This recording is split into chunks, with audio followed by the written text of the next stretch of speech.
Well, hi ho, hiddly diddly. Howdy, Sten. Plopping on in here, down yonder way, down by the crick. I don't know. I'm a little tipsy. I went to the feast. Um, so chapter 2.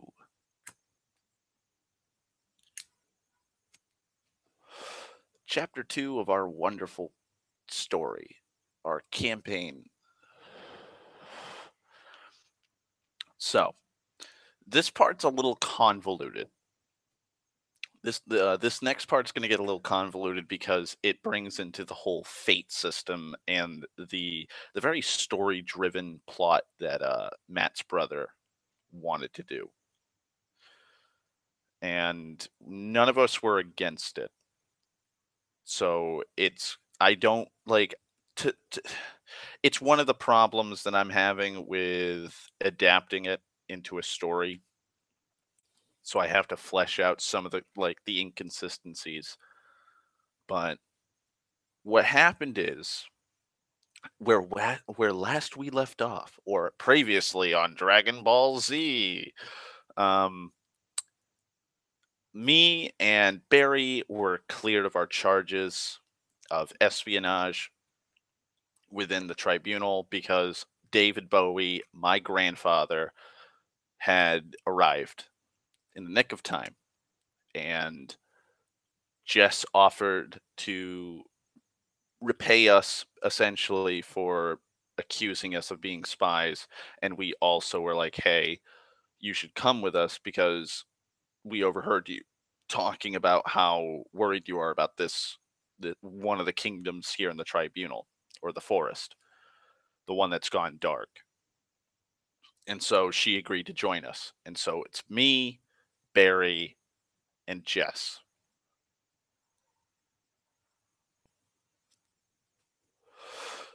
Now, Jess had a crush on me, and I had a crush on Jess, and it was pretty fucking obvious. And so I'm not sure if the DM knew this or not. I don't know.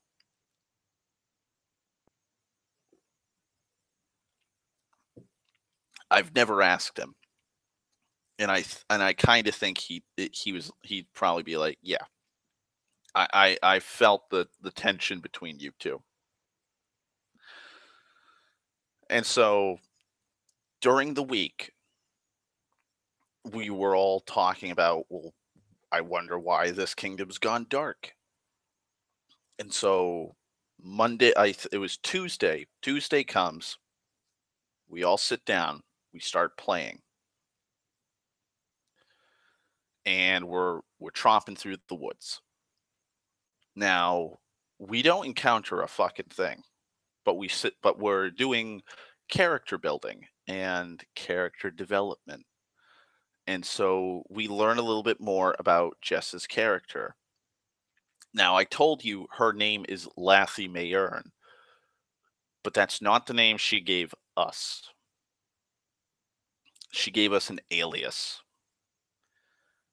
And basically it's Elvish for Thistlebrook, which is the region she was born in. And so she's like, my name's Thistlebrook. And so we start learning about how her family was driven out of their area. There's been a lot of political intrigue with her family line, and she's pretty vague about everything. And so I'm not thinking anything of it.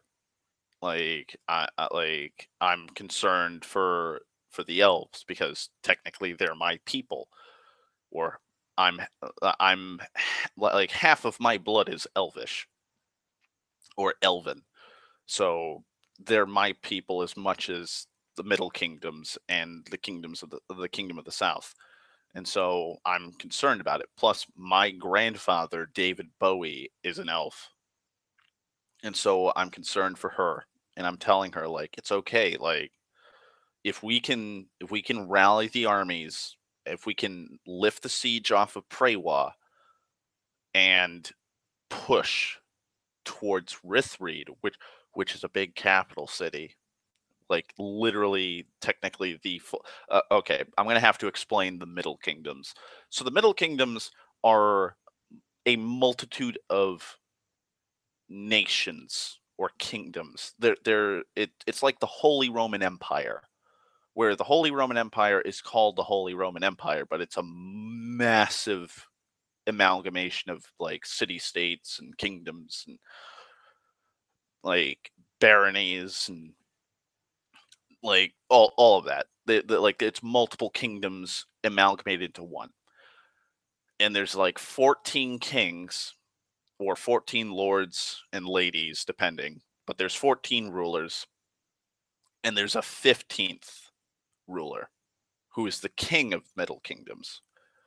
And they have a moot which is based off of the old ways from the first stage where the houses of men ruled together, and when it came to like the debates of war or political upheavals or political changes or the passing of the guard, or if like a royal bloodline died and they didn't have an heir, like they'd summon a moot, and all of the houses of men, their leaders, would come with their retinues and they would deliberate at this sacred holy site, and they would come to a decision right then and there, and it could take weeks to deliberate, but they would stay at that moot.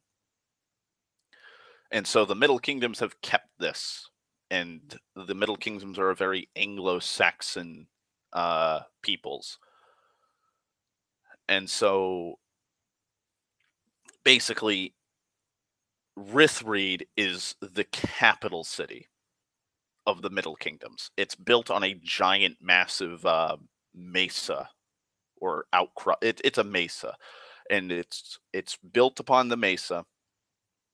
It's fucking nigh impenetrable because of how steep the walls are. Give me a second. Okay. It's insane how well constructed and defended this city is.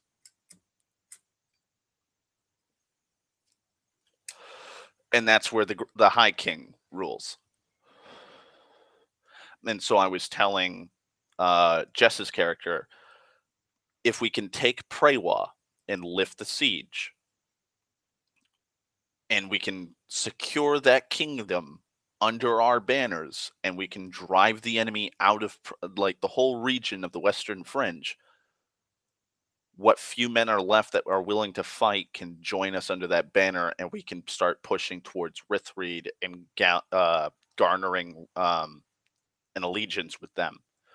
Because if they know my lineage, because I'm related to the High King by blood, along with the King of Prewa, which is my father's cousin, like we'll have a claim. We'll have a claim to an allegiance, and we can start doing stuff. We can help your people. And Barry, this whole time, is like, no, I'm suspicious. I'm highly suspicious. And he would tell me when we'd make camp, he'd be like, "Do you know how it's kind of weird that she calls herself Thistlebrook?" I'm like, "No." He's like, "Well, I was looking at the maps. That's a region." But she said that she's not, like, she says she's from Thistlebrook, but like you should know, the elves don't name you after the region you're in. Like they give you a name based on like your personality or like just a character detail. I'm like, maybe just the memories of living in that region is what reminds them of their daughter. Maybe they moved and that's why she's called Thistlebrook, because that's the seed of their love right there. I don't know. Like I'm not going to question it. But Barry was kind of apprehensive about this whole vague story, and he kept telling me how kind of vague it was. Like, she'd give us very little details. And so I was like, "So what are you getting at, Barry? Like, what are you trying to tell me?" He's like, "I don't know. It's just an off feeling, but I think she's either lying to us flat out or she's hiding something." So I'm like, "Well, what would she be hiding?" He's like, "I don't know. Like, maybe she's a spy." Like, she was pretty apprehensive. Like, she was pretty quick to judge us and accuse us of being spies. But like, she's not giving us the full truth. Like, we've been honest to her this entire time, and she's not being honest with us. That's just what I'm saying. Like, I'm not accusing her of anything. I'm just giving you my opinion. And so for like the next few days of riding, like pretty much nothing eventful happened. Fucking moth flying around. Um, but nothing pretty eventful happened until we finally reached the kingdom's borders. Now, this kingdom is this is a very aloof elven kingdom. They're very eccentric. They are like, I'd say they're kind of like, the best way to describe them is they're like very Norse like elves. Like, they can be dicks. They can be real dickish at times. But if you piss them off, holy fuck, don't like, they're almost as bad as the Killiorn, the war elves. And so we just encounter them standing guard on the bridge into their borders. And we're like, "Wait." And so my grandfather David Bowie comes riding up and he starts speaking to him, and they turn around and they go, "They wish to have an audience with us. They've been expecting us." And my grandfather's all confused. And we're all confused because we're like, nobody's heard from these guys in God knows how long. Like, there's been, and Jess's character had been like, yeah, we like, search parties had been coming into their borders and finding whole towns just completely abandoned, like ghost towns. No fighting, no raised cities or villages, nothing. It's just as if everybody just packed up and left, and just left everything behind.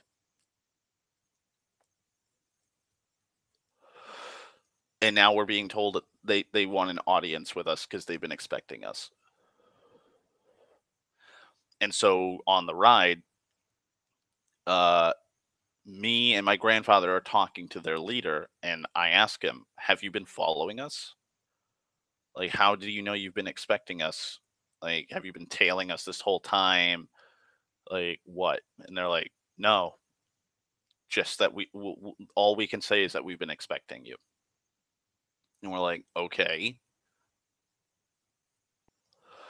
well, what's been going on? Like, why haven't you guys said anything to any of the other members of the tribunal?" And they're like, and they are giving us the most foreboding fucking responses, like, everything will be known in due time. You When the time comes, you will know why we are doing this. You have been expected. It's like, oh boy, yeah, you're not really easing me into like being happy that you've been expecting me. Like, this feels like a trap. This is no trap. Trust us. You will know when the time comes. It's like, I'm just going to keep my hand on the hilt of my sword just in case. And Barry's worried because I tell him, and Jess kind of overhears some of the conversation. So I fill her in on the parts that she missed. And both of them are now paranoid. My grandfather's paranoid because he's telling us, like, these, this is not how they usually act. Especially, like, I know a fair amount of the noble families, and they do not act this way. Something has changed them. And I don't know if it's for the better or the worse. And so we continue riding through this kingdom for a solid week, stopping here and there, going to small little supply outposts that they have on the roads, eating their food. And when we finally get to the capital city, and the best way I can describe it is because most of them are like it's like Doriath from the first stage in Lord of the Ring or the Silmarillion. Most of the Mirren or Grey Elves live underground for the most part. Like they're kings. They're kings and queens and like their castles and keeps and great cities are usually built into a mountain or built into the side of a ravine or something like that. Something that has natural defenses. And then their cities that they build around these areas are more like Lothlorien and the Woodland Realms. And so we come across another basically like Menegroth or Nargothrond city where it's like take Nargothrond or Menegroth, and I believe it's Menegroth. Take that and then put Lothlorien on top of it. So it's Uber Elf Kingdom capital.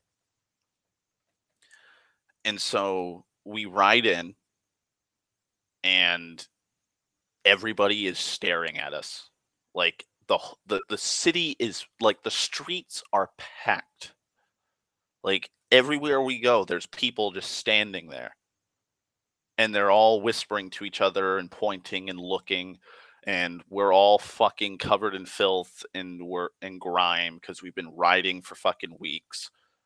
Like me and fucking Barry are fucking like we've just been doing all kinds of shit. We've barely had time to fucking actually relax when we were on house arrest.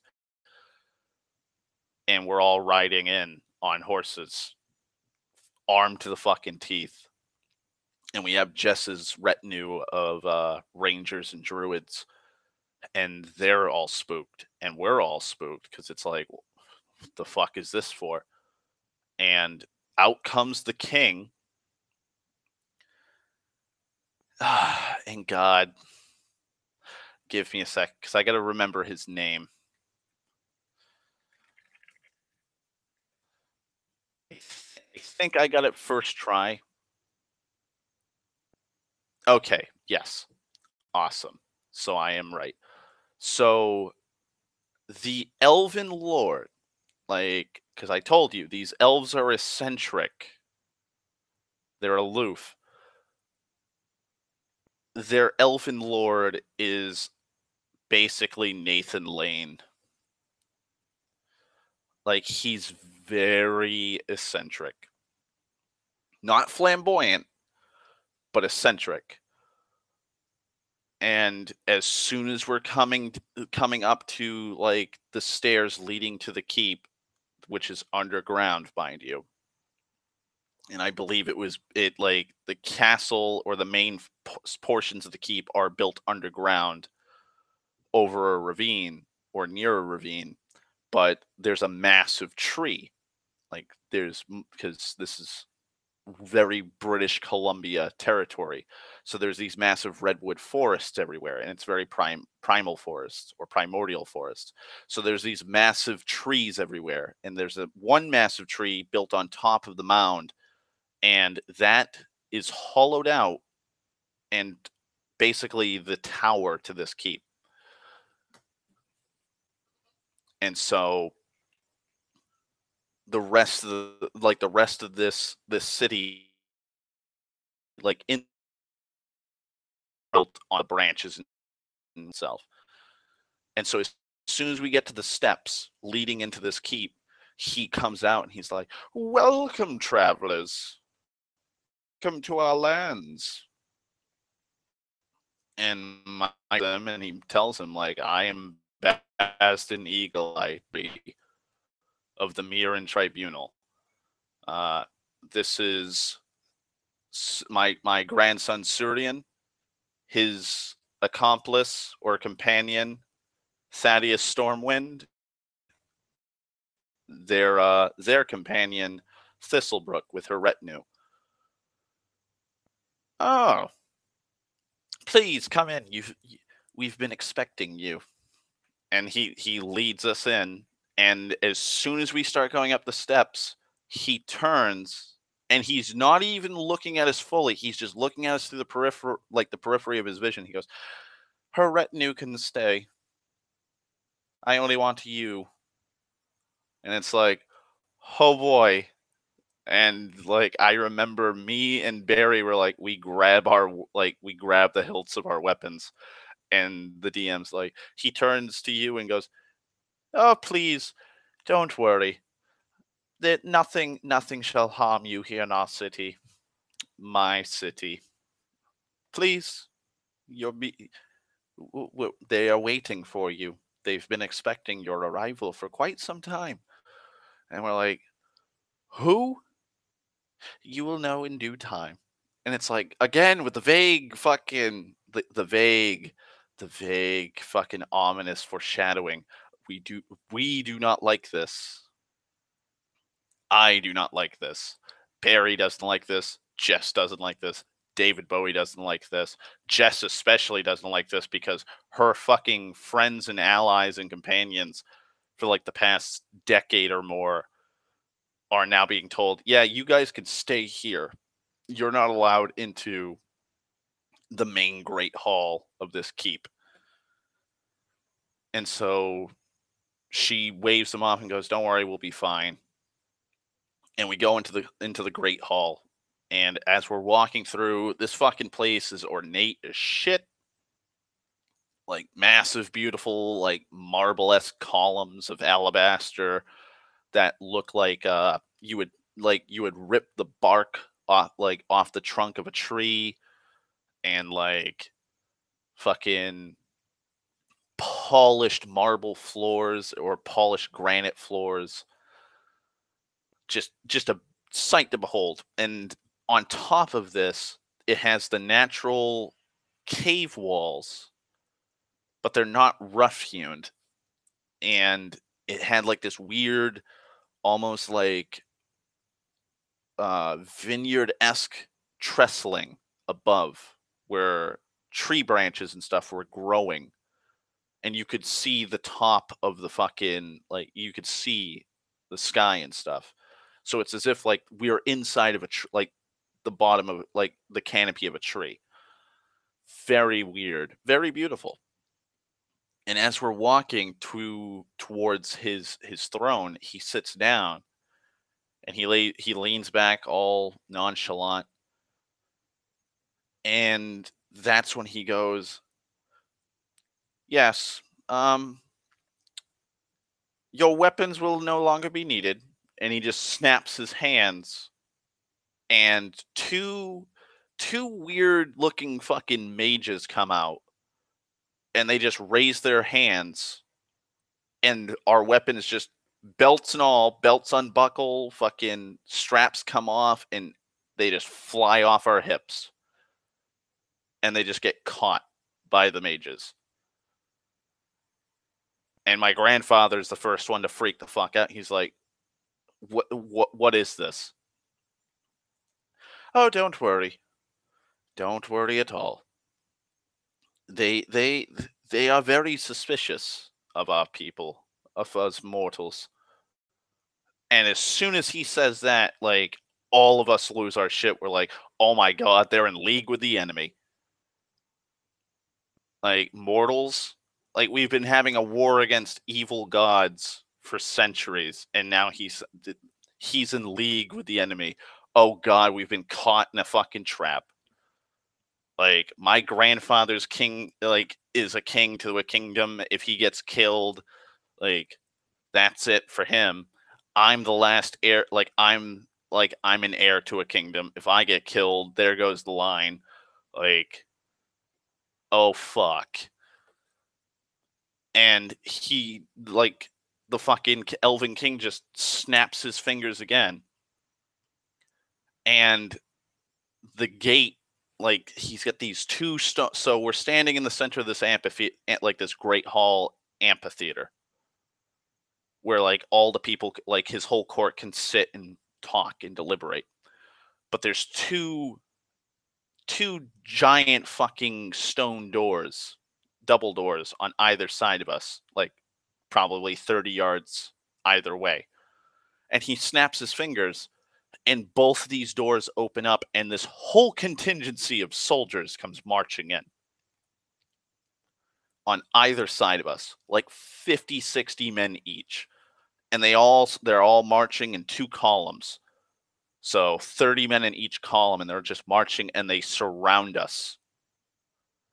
And they are dressed in mithril, like full clad, shining, glittering, silvery mithril chain shirts with breastplates made of mithril, with all kinds of runes and odd symbols that I've never seen. Flowing blue and gold capes, shields made of mithril. They're carrying spears with tips made of mithril, swords made of everything on them decked out, like the highest of high-end equipment. And they're all just standing there as fucking still as a statue. And he goes, "It is time." And we're all just braced, standing in like attack mode, waiting for him to call in the order for them to start attacking us so we can try and fucking defend ourselves. And that's when we start hearing voices. And I hear, like, the DM handed us each notes. He hands Jess a note, he hands Barry a note, and he hands me a note. And so I open up my note, and he says, "You hear a very soft, gentle voice speaking to you.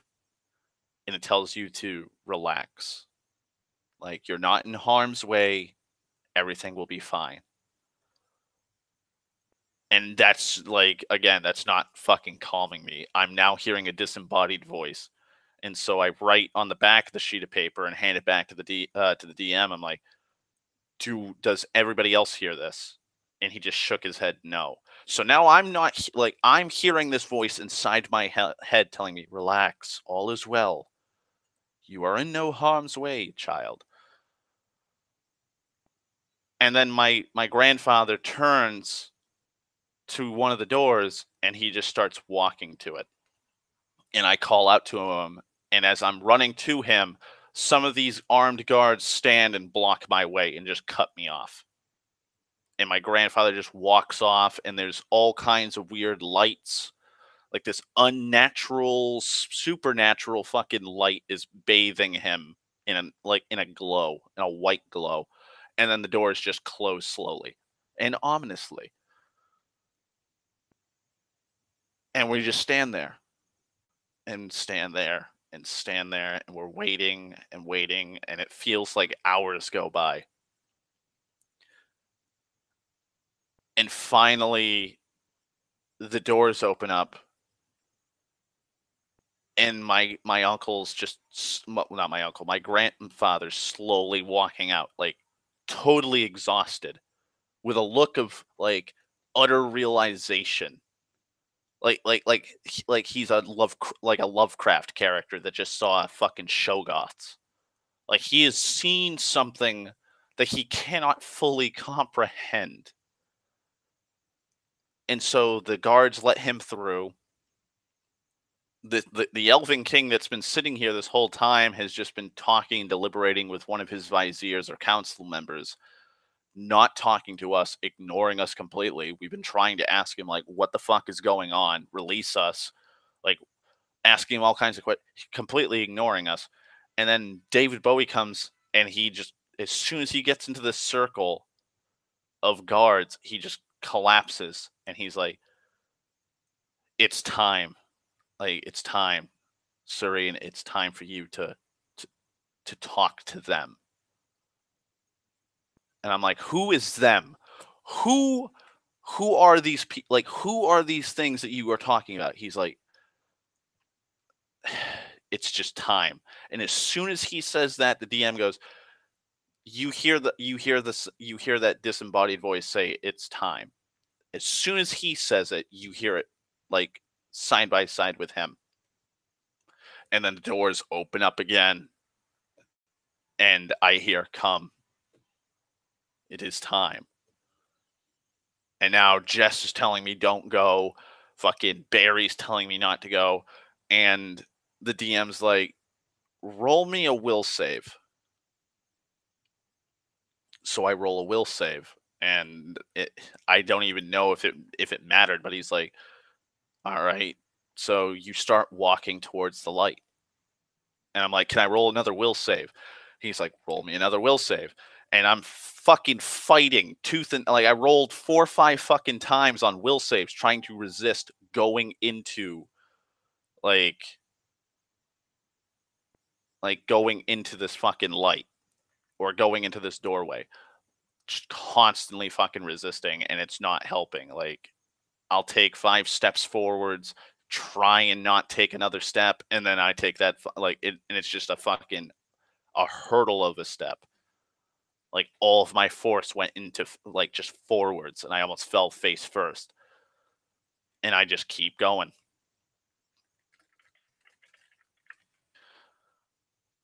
And finally I go into I walk through the doorway and the door closes behind me. And so now I'm bathed in light. And the room looks exactly like the Great Hall. It's a very ornate place. There's a fountain. Um, there's a small fucking waterfall coming out of a natural spring that's underground. That's just babbling down, and it divides the room. And there's perfectly smooth marble fucking or granite like walkways or causeways over it. And there's tables. Like it's a fully furnished room. And there's a group of figures overlooking like this like huge fucking balcony area. Watch like looking down, and they're looking down as this waterfall or spring turns into an actual waterfall and falls into the river below. And I'm looking at them, and the DM's like, and now the DM had told Jess and Barry to leave for a second. And so I'm by myself at the table with the DM. And he's like, you're looking at them, but your eyes can't fix it. Like your eyes can't fix themselves onto the figures. And I'm like, what do you mean? He's like, it's almost as if like they keep jittering in your eyesight. Like you're like just as you're looking at me, but picture me jumping around in your vision. And I'm like, okay. He's like, well, what do you do? I'm like, do I hear that voice? He's like, no, you don't hear that voice. I'm like, okay. What now? And he's like, well, it's up to you. You're in a room. There's around 9 figures standing on a balcony, and they're just jittering around when you look at them. Like where even in your peripheral vision, they're jittering around. It's as if like your mind can't grasp their visage. And then I start walking towards them. And the closer I get to them, the more the DM's doing rolls. And he's like, the closer you get, the more uneasy you are. And I'm like, well, what kind of uneasy? And he's like you shouldn't be near them. And it's not in a bad way.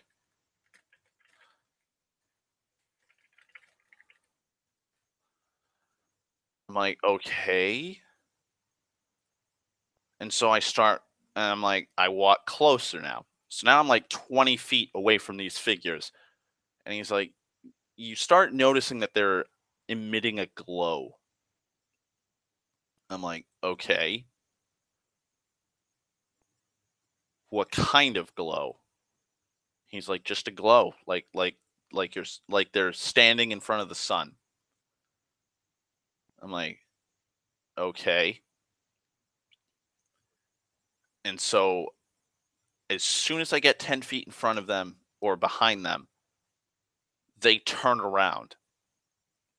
And as soon as they turn around, the DM goes, all light is extinguished. It's as if all the light in this room, this glittering, almost supernatural room, is sucked into a pit of darkness. And I'm like, oh fuck. And he's like, as you're looking around, the whole room transforms into the forest itself outside. Just a very primordial forest. I'm like, okay. He's like, you hear a voice. We've been expecting you, Surian. I'm like, I look around to see if I can hear if I can tell where this voice came from. And he's like, you can't tell. It feels as if it's coming from every angle. I'm like, all right. He's like, you hear a sound though, in front of you, in the brush, in the undergrowth of this forest. I'm like, oh fuck. He goes, roll me a spot check, a spot, a listen, and a search check.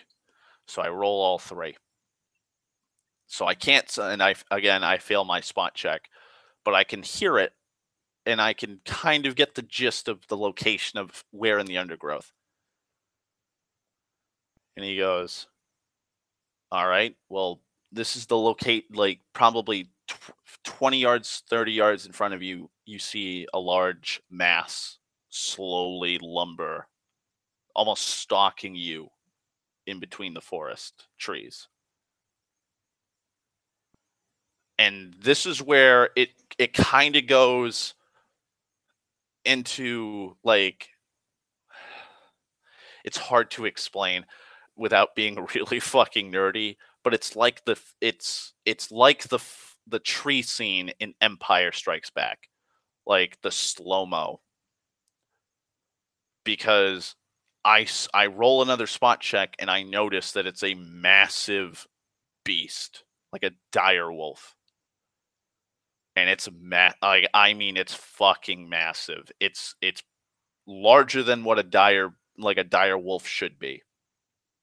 And it's stalking me. And this whole time it's just slow-mo with the same sound effect. Like when I was like thinking about it now, I have the sound effects and the music and just everything about that fight between Vader and Luke in the tree just playing in my head. And it's stalking me and getting closer and closer until finally it disappears. And I turn around and it's on top of a rock and it lunges for me. And just instinctively, I reach for my sword and I draw it. And as soon as I draw it, the DM goes, the whole room, then this whole scene now melts and folds. And now you are in another region. And I'm like, where am I? He's like, you're standing on top of White Mountain. Thank you, Tom, for thanks. Yes, I am a few hours past not sounding nerdy. But I asked the DM, I'm like, where am I now? He's like, you're standing on a white mountain. One of the tallest mountains in the entire mountain range, from what you can figure. I'm like, what do I see? Like, he's like, as you look around, you see nothing but snow. And as you turn to look towards what's behind you, you see a white spire jutting out as if built from the mountain itself, carved, grown from the mountain itself. And I'm like, I go towards the tower. And so I'm walking through the snow and I'm rolling fucking uh checks to not fall face first in the snow because I'm struggling because he's like the snow keeps piling higher and higher and you're struggling now. Like at first it was ankle deep, now it's knee deep, now it's thigh deep, waist deep, and I'm just continuing on towards this. And I finally get to the tower. And as I get into the tower, I start climbing up, and he's like, you just see murals of past events, like f- frescoes, frescoes of titanic clashes between figures of light and figures of darkness. You see, you see Prewa, and you know it's Prewa burning to ashes, with the hordes of the enemy just marching into the gates. You see the elves and men and dwarves of old fighting alongside their gods in the first stage before the sundering.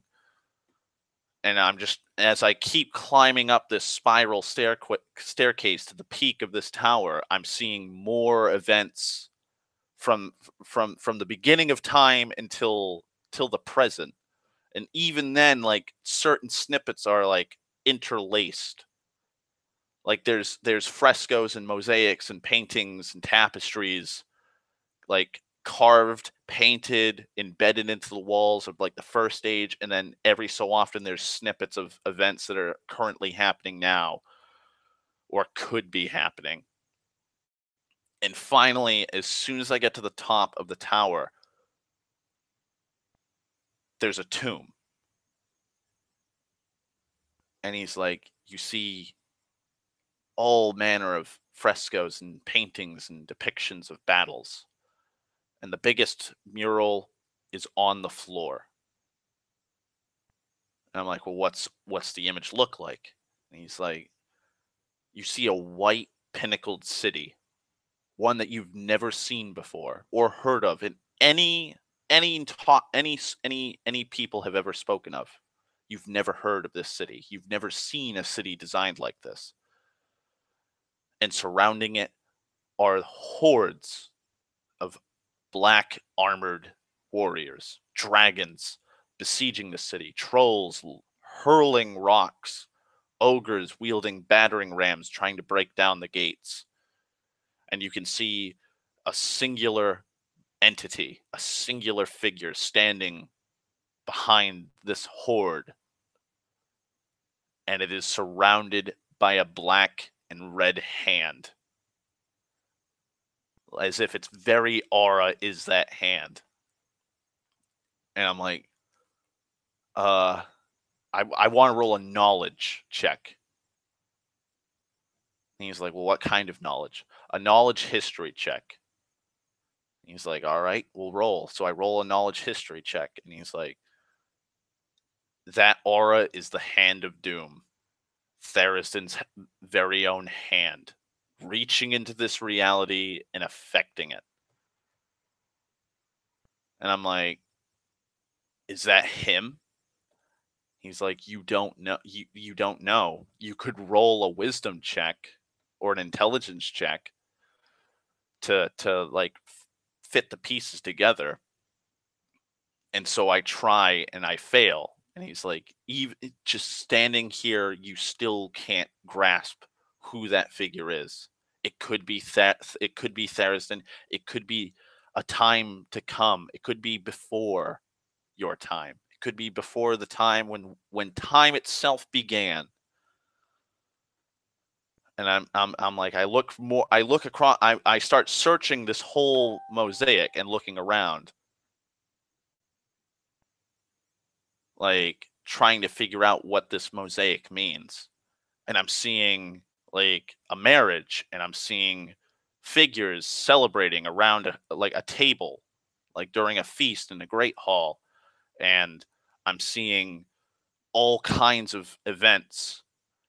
And I see a kingly man sitting on a throne like in this in this ornate like alabaster like keep, and then I see the final section of the mosaic or fresco on the floor, and it's of that same kingly figure doing battle with that black figure with the hand as his aura, and both of them have a hand-like aura. One is gold and blue, and the other is black and red. And both of those hands are locked. And while they're locked, our swords are clashing. And then the DM goes, then a sudden rush of horror and realization come over you as you notice the background of this titanic clash. The very tower you're standing in is pictured, and you can see the figure of that king being carried off to this very tower. And I just look up and I see the tomb, and I'm like, I rush over to the tomb and I start inspecting it. And I start he's like, there's elven and dwarven runes, and the runes of men are carved to and fro. Runes from the halflings and the gnomes are also carved all along the sides, all on the top. And there's like a body, it's not even a death mask, it's a full death body is carved into the very top of this tomb cover. And I'm like, I look at the elvish runes. Your name is on it. And then he's like, as soon as that realization washes over you, the tomb opens up and the room melts again. The whole scene fades out. And I'm like, this is a trip. I need some, like, am I on LSD? Has that what, like, have the elves been fucking slipping me with like LSD with a delayed effect?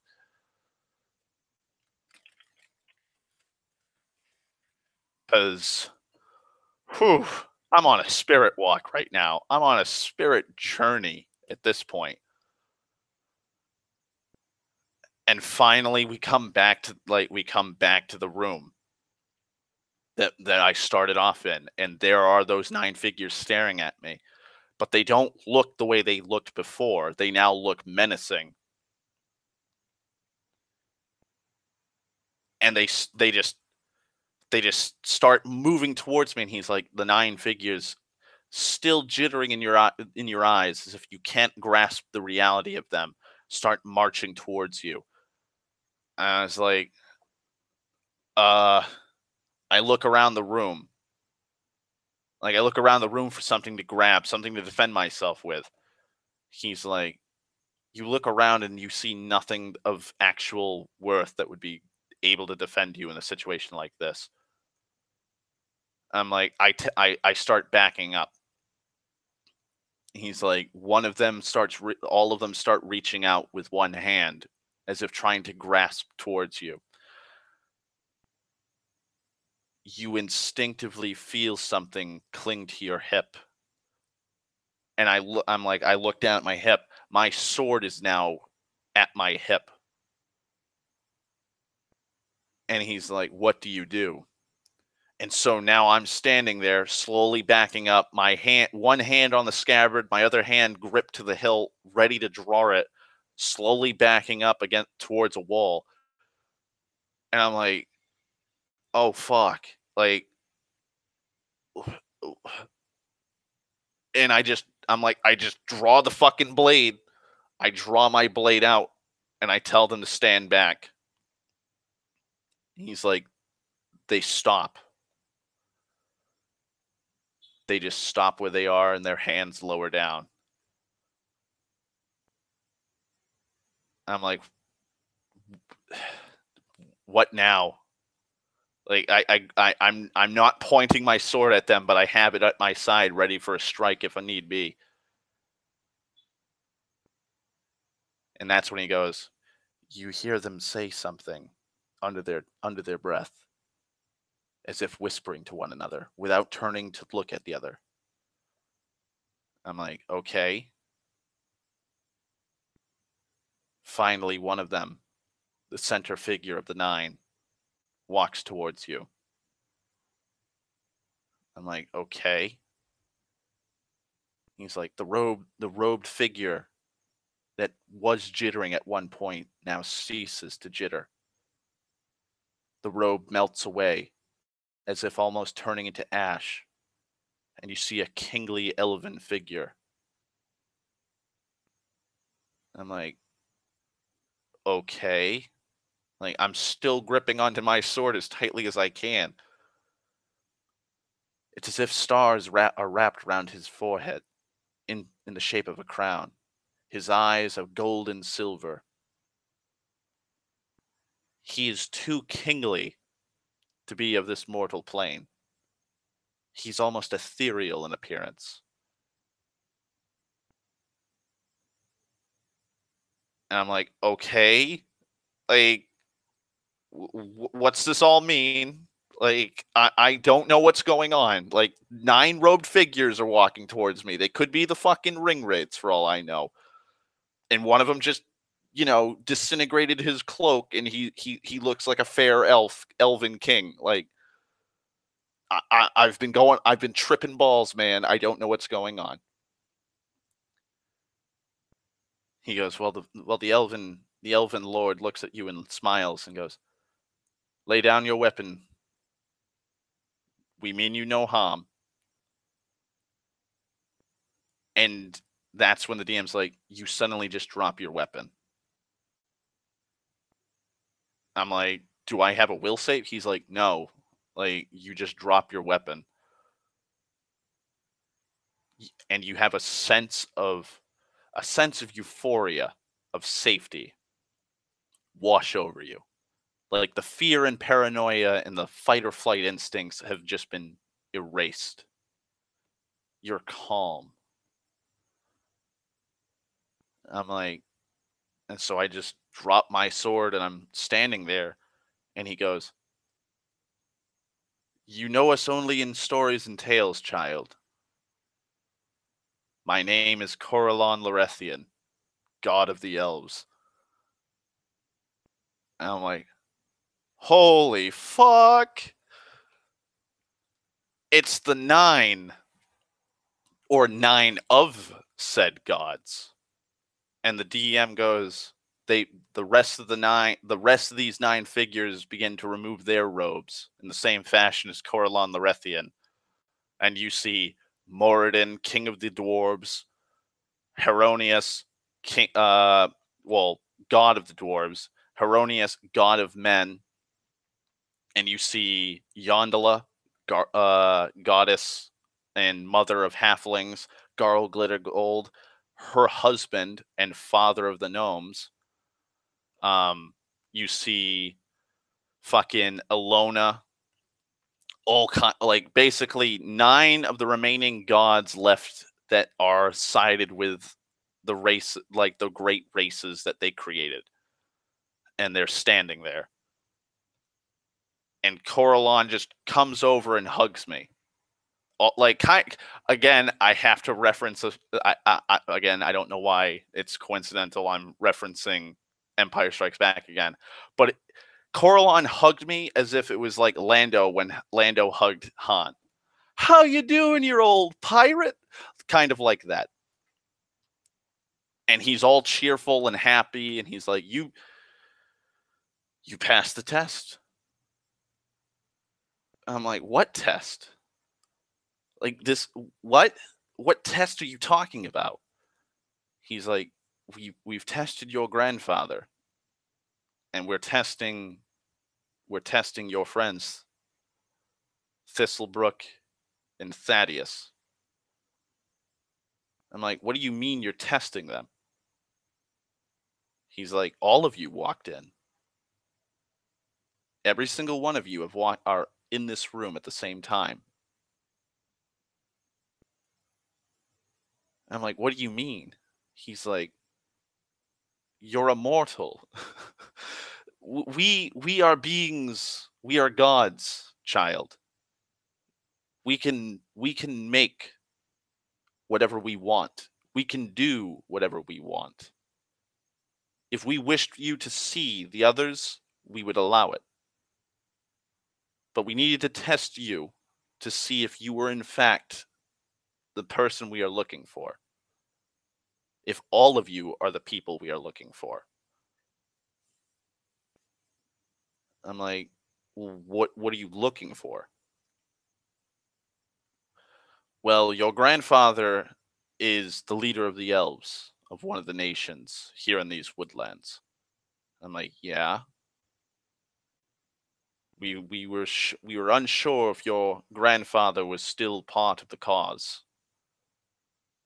and he even told us that he has come close to surrendering to the might of the enemy. I'm like, that's impossible. My grandfather's been fighting tooth and nail against the enemy for centuries. Like, yeah, he may be a little like he may have a little defeatist in him, but I doubt he. They're like, no, no, no. We don't expect him to become a turncoat or betray the cause.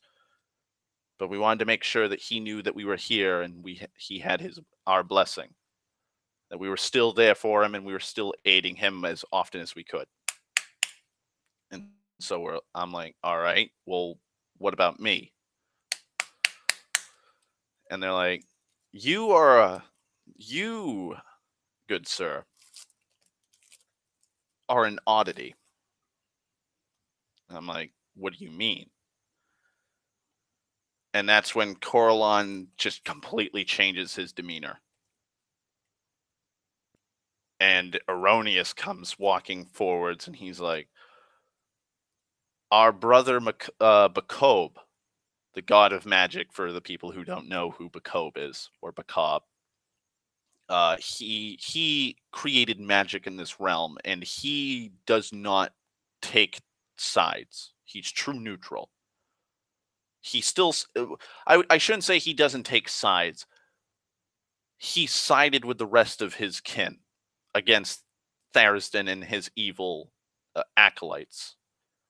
But he has no part to play in this realm anymore. He's more of like the Doctor Strange, like this has to be done, or like these tasks or these prophecies must be fulfilled.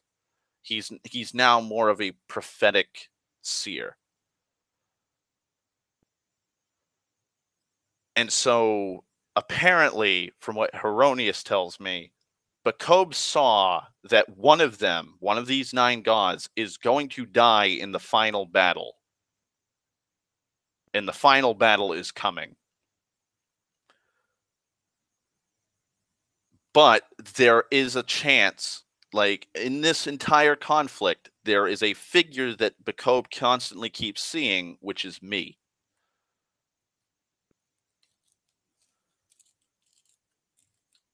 And apparently I have I am one of the few, and apparently there's a few figures in just the whole world that aren't tied to fate. Like in the tapestry of fate, there are certain threads that don't go anywhere. And I am one of those oddities.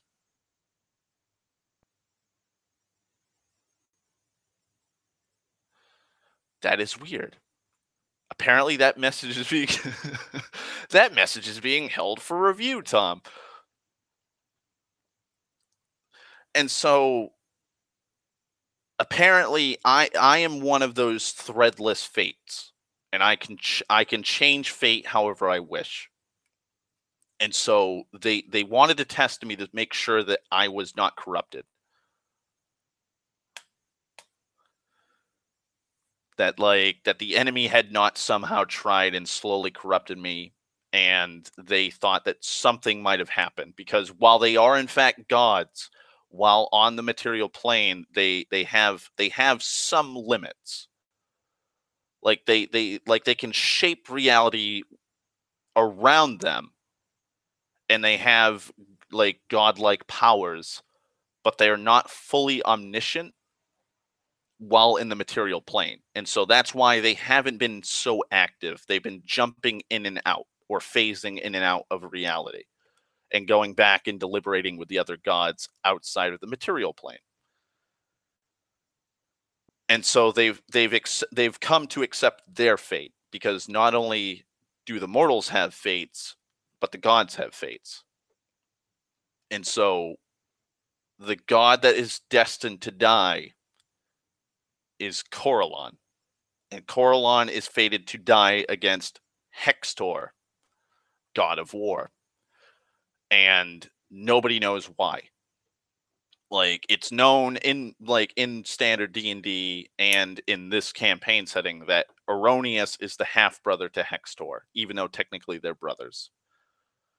Like, all the gods are related to each other. But all the religions that we mortals have foretell that Aronius and Hextor will fight each other and slay each other in combat. Like, nowhere in any of the annals of religion do they say that Corellon will die to Hextor. And so this is what's got all the gods spooked. Like, something is affecting the fates, and they don't know what it is. But the assumption that Bacob has told them is that the Hand of Doom, Therisden himself, is reaching through the pocket dimension that he's been in, and they're giving me an exposition dump. Like, they are telling me, like, how Therisden is trapped in a pocket dimension, and how he's been, for fucking eons now, he's been slowly testing the barrier. And, like, it's been weakening more and more the more he puts his will to it. And now that he's weakened it this much, he's now affecting it. And that's what the black obelisks are for. Is basically those are his way lines or ley lines for magic. It's how he's able to affect everything. And because he is a primordial, the gods can't affect them. They can't remove those. Those will stay in the realm until the realm finally comes to an end. And when Therisden finally breaks free, and thus Ragnarok happens. But he is starting to move the pieces. Like, everything, like, Therisden is the only chess player in this game now. And he is moving the pieces as he sees fit. He is playing his own game of chess. And it's a very one-sided chess. But the pieces that he can't see, like me and whoever else that just doesn't have a defined fate, we can play against him in small ways. So if he tries to take a pawn, I can delay him from taking that pawn. I can allow him to take that pawn, and I can do that to open him up so that he'll lose a piece himself, so on and so forth. And I'm like, well, what do you want me to do? And they're like, we want you to do what you've been planning on doing. Rallying and marshaling forces, trying to fight him, trying to push back. If you can delay or even push this war to a point where there is a chance for us to win, like, you could completely change the outcome of what is to come. Like, Bacob has this completely pessimistic attitude that all is lost and that we should leave this realm to Therisden's forces. And Coral and, like, those 9 are the only ones willing to be like, fuck this. We're not going to just, like, we created this realm. We're not going to allow it to just fall like this.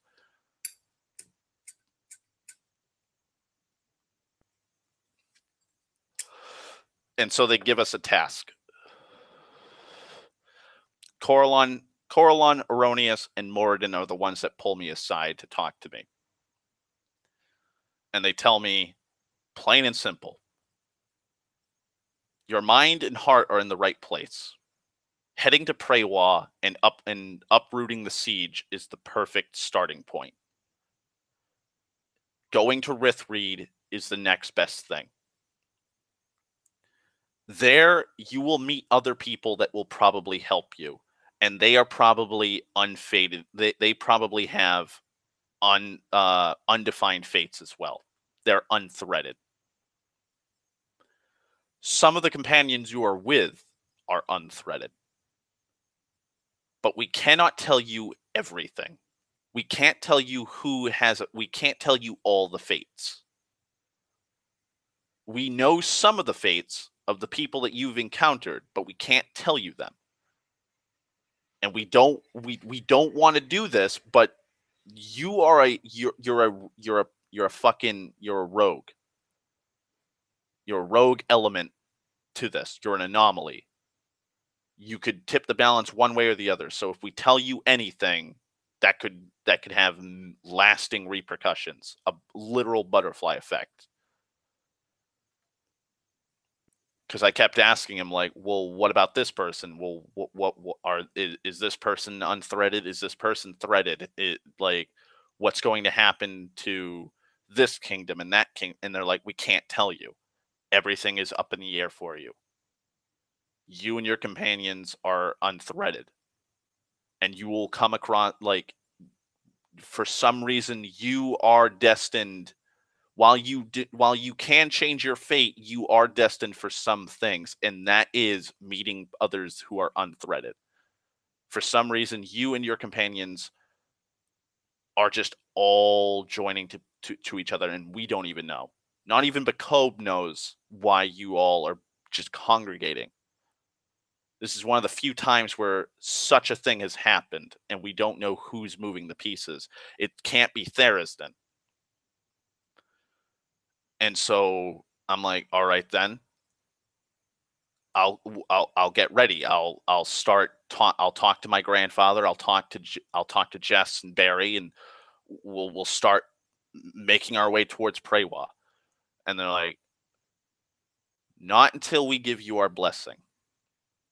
And I'm sure, because Tom's played a lot of D&D, and I'm sure there's a lot of people who might be listening to this who played a lot of D&D.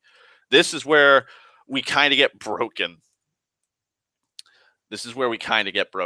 Because we have literal gods in front of us. And Jess and Barry also were tested. And Barry came to the conclusion that they were testing us to see that we were unthreaded, and if we were corrupted by Therisden or any taint of chaos, quote unquote. And we were all gifted items.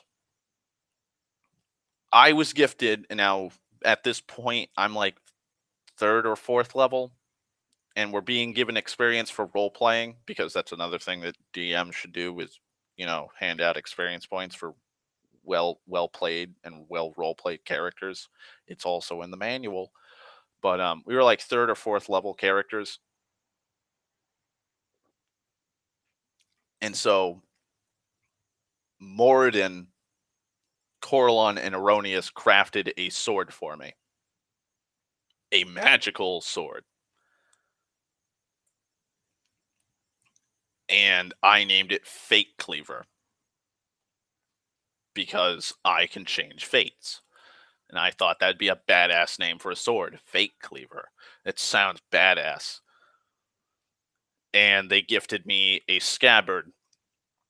A magical scabbard, which Alona had crafted. And she's goddess of nature and animals and stuff. And she crafted it, and it would forever keep the blade from being tarnished or dulled. Like, it'd protect the blade. And they also gifted me, by order of the king, the Elven King, we were gifted magical armor.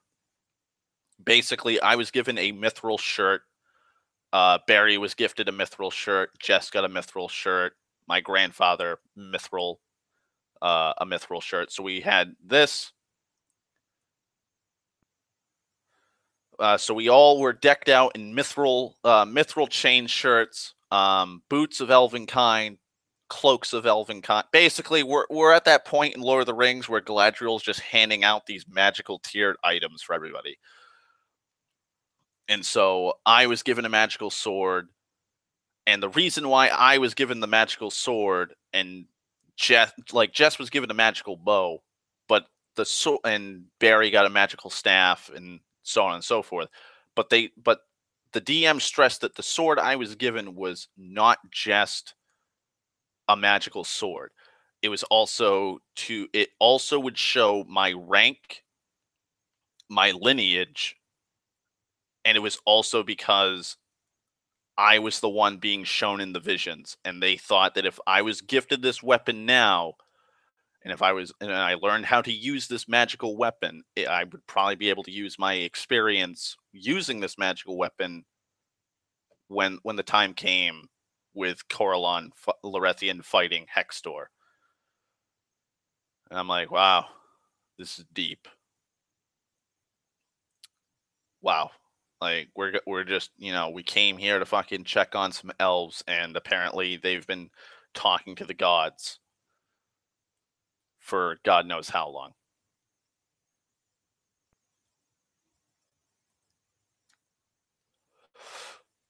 Like, and that's the whole reason why this kingdom of elves had been silent. Like, I guess they had communed with the gods, and the gods spoke to them, and they started having councils deliberating over what was going on. And so they receded everything, and all of their people flocked to see like the living, breathing, mortal avatars of their gods. And I started asking, I started asking him questions about like what the test was about, why I saw a giant wolf in the forest, and why I saw, and like there was a lot of other things, like, but I'll get to it at a later point, because like my character at that point didn't know the full history of his lineage. And so they were like, you'll figure it out in due time. As time goes on, and as you think about the test that we gave you, you will realize why we gave you those images. And they told us that they now had to leave. And where they were going, they couldn't tell us, but the one snippet of information that they could divulge was that they were going to rally something. They were going to rally something that hadn't been rallied in a long time. And we're like, all right. And so they gave us their blessings, and they hoped that the road would be safe forward.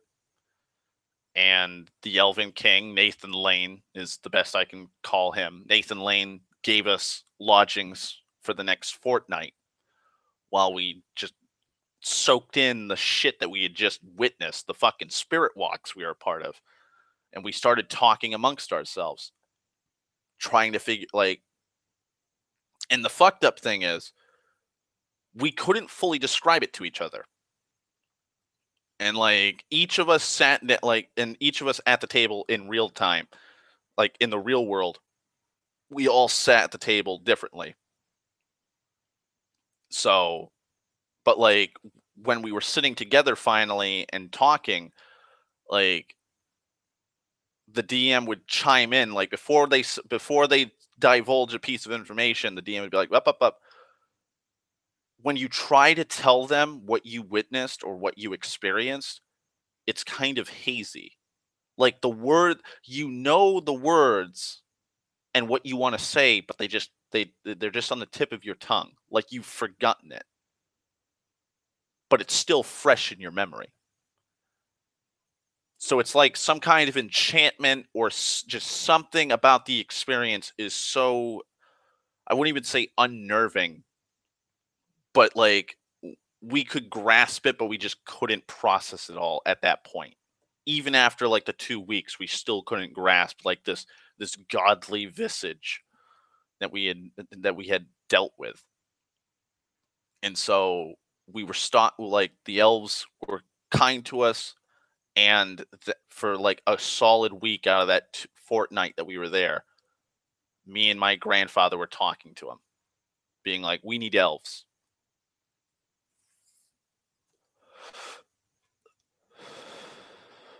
We need manpower. And Nathan Lane was like, so I guess it's our time to finally rally our forces and move upon the enemy. And we're like, yes, thank you. Oh, thank God. We thought it'd be like pulling teeth.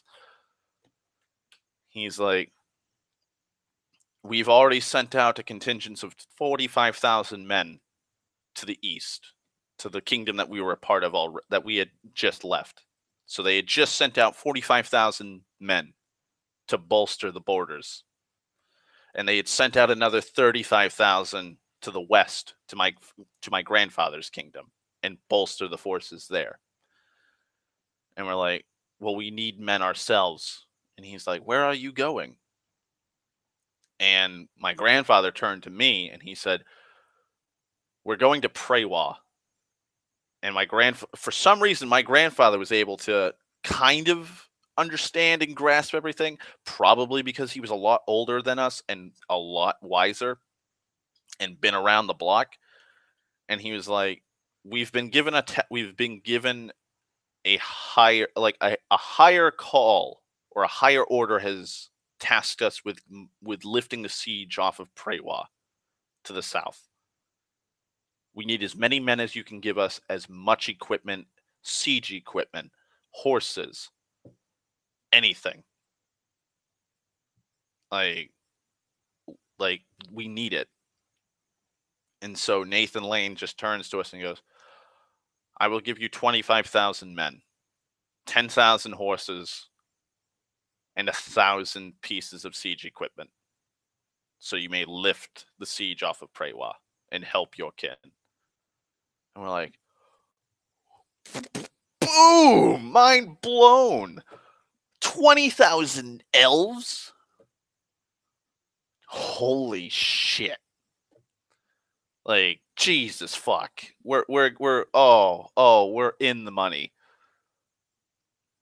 And he hands us all, he hands us a map with the quickest and fastest route through the forest from the kingdom, from the city to Prewa, the fastest routes.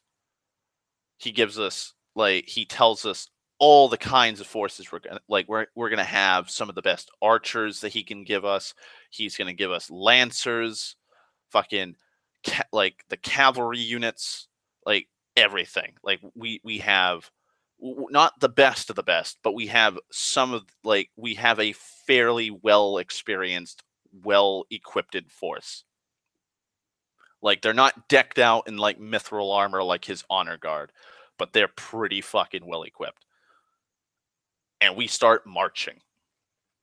As soon as the fortnight's up, as soon as we've rested and recovered and we're all set to go, we just leave. And Jess is kind of weird. She's distant. Not only is she distant, Barry's kind of distant. Because we start talking on the road as we're marching along with this 20,000 man army behind us. And so I'm deliberating and talking to the lords and the princes that are following us. Thank you for pointing that out. During that 2-week time, we actually got an apothecary that could help with my wounds. Now they're not fully healed at this point, because again, I fucked up my shoulder badly. But I'm fairly competent. The DM said that I wouldn't really get a penalty, but if I crit failed in an attack or an action that involved that hand, I'd probably fuck up that right shoulder again. But I do have meds. I do have medication, and my grandfather's on my ass now, because I need to be fully fucking prepared and ready. And the fast it's going to take us a week marching. If we move as fast as we can through the shortcuts and the roundabouts that the Elf King gave us, Nathan Lane, it's going to be a week's time. And he's like, you need to be on peak physical health. This isn't a game. This is a siege. There's going to be a lot of fucking battle, a lot of fighting. It's probably going to be more fierce than the battle, that the ambush that we faced. I need you to be as healthy as possible, So don't use that shoulder at all. Don't even use that hand. If it hurts even the slightest, tell me. Tell me, tell Thistlebrook, tell Thaddeus, tell somebody. They will get you to one of the healers because we had healers. And I'm like, I will. Like, you have my word. And so while I'm just recovering and not using that arm, I'm trying, like, while we're riding, I'm trying to talk to Barry and Jess's characters. Barry's kind of still talkative, but he's grim now. Like he has an air about him where, like, I can sense like there's been a slight personality change. And with Jess, it's just like she's hardly talking and she's kind of apprehensive about talking to me and she's kind of avoiding me. And so I'm kind of weirded out on that because I'm like, the fuck is happening with everyone? Like, like Barry has been around for a little while longer than Jess, but still, we kind of know Jess for the most part. But still, kind of weird. Just kind of weird. And so I'm going to pause this for a second because I need a drink, but I'll get right back to it because we're getting into the siege, the Battle of Prewa.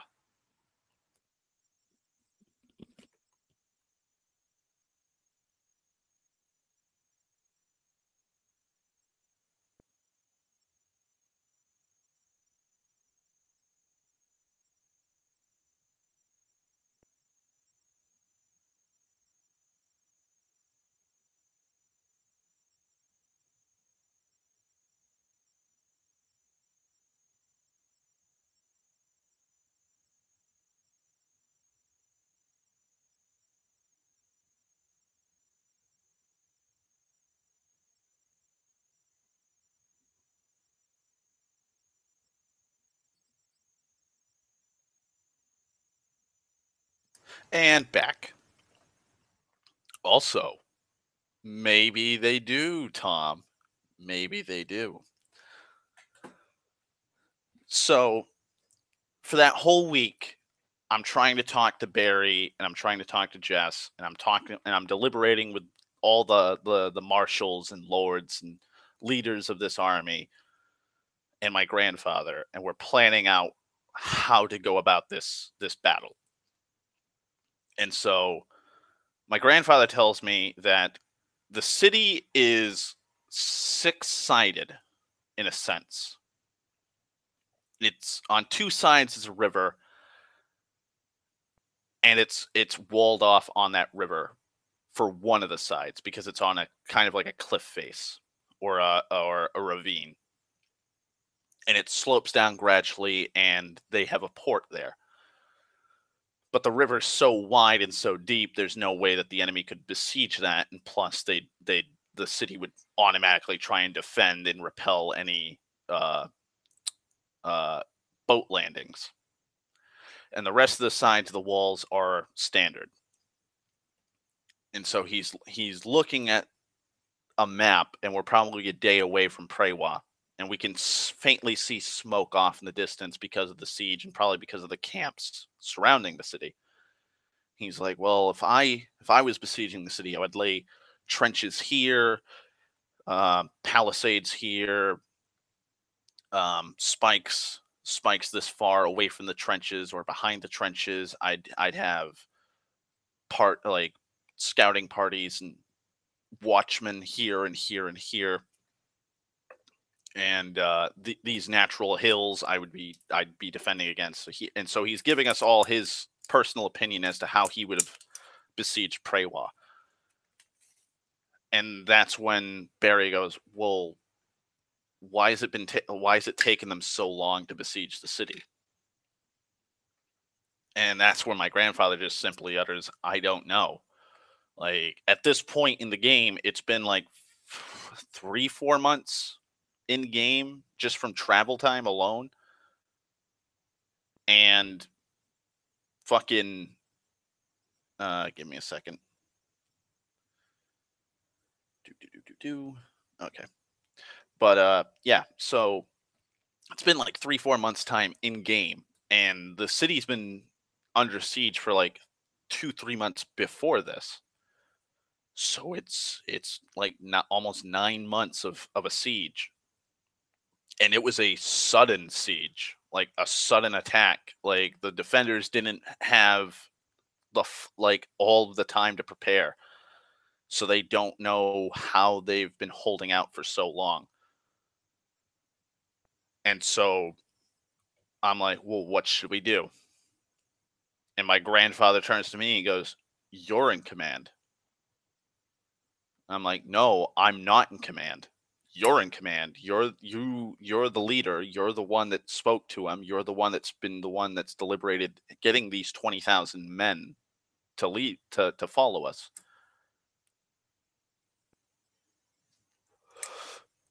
He's like, "Well,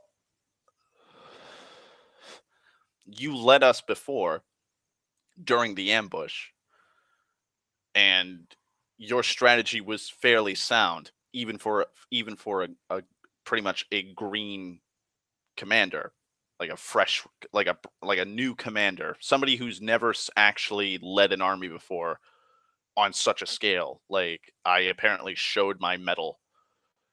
And he's like, "I think you could do it now." And I'm like, "Well, Barry and Jess, what do you think?" And Barry's like, "I'm with you to the end. Like whatever happens, happens. Like I'll side with you. I'll fight right to the death. Like you've saved my hide more than once. Like it's the least I can do." And Jess is looking, and she's looking at the map, and then she's looking at her. She still has her retinue of men, and she's looking at the rest of the men, and she's like, "Is your arm better?" And I'm like, It's getting there. Like I'm probably not going to be able to strain it too much in the fight, but it shouldn't fucking like it's like at this point I don't need stitching. It's just like just muscle just muscle pains. Like I don't even know how to describe it. Like the shards, like what's left of the arrowheads had come out at that point, but it's still healing, and it's more like a scab. Like it's scabbing up, and I don't need the stitches anymore, but it's still tender. I'm like, I should be able to use it. Like if I have to fully implement that arm, I will. Like we need to win this battle. And so my grandfather's like, "Well, what do you want to do?" And Jess's character goes, "Well, if you'll allow my opinion, I think that we should send out a small force." Yeah, nerve damage. That's basically what it is. Thank you, Tom. Thank you for helping me describe what's going on. And so Jess thinks that we should send out a small force to infiltrate the city and help defend the city. Because she thinks that if we assault full force, like a frontal assault, the enemy will try and hold us back because they've probably fortified the whole region around the city, both from attacks from behind, from reinforcements, and from like a death charge coming out of the city. So she thinks that if we sent in the full force and just smash into their lines, they would hold out as long as they could, and then they would try and it would just be an incentive to try and just bombard the walls and break in and send in as many of their men in to cause as much chaos and damage. So that even though we broke the siege and slaughtered them all, they still basically razed the city. And so she's like, we should send in a small group of men to infiltrate, smuggle into the city, and hold the lines. And I'm like, all right, Barry, what do you think?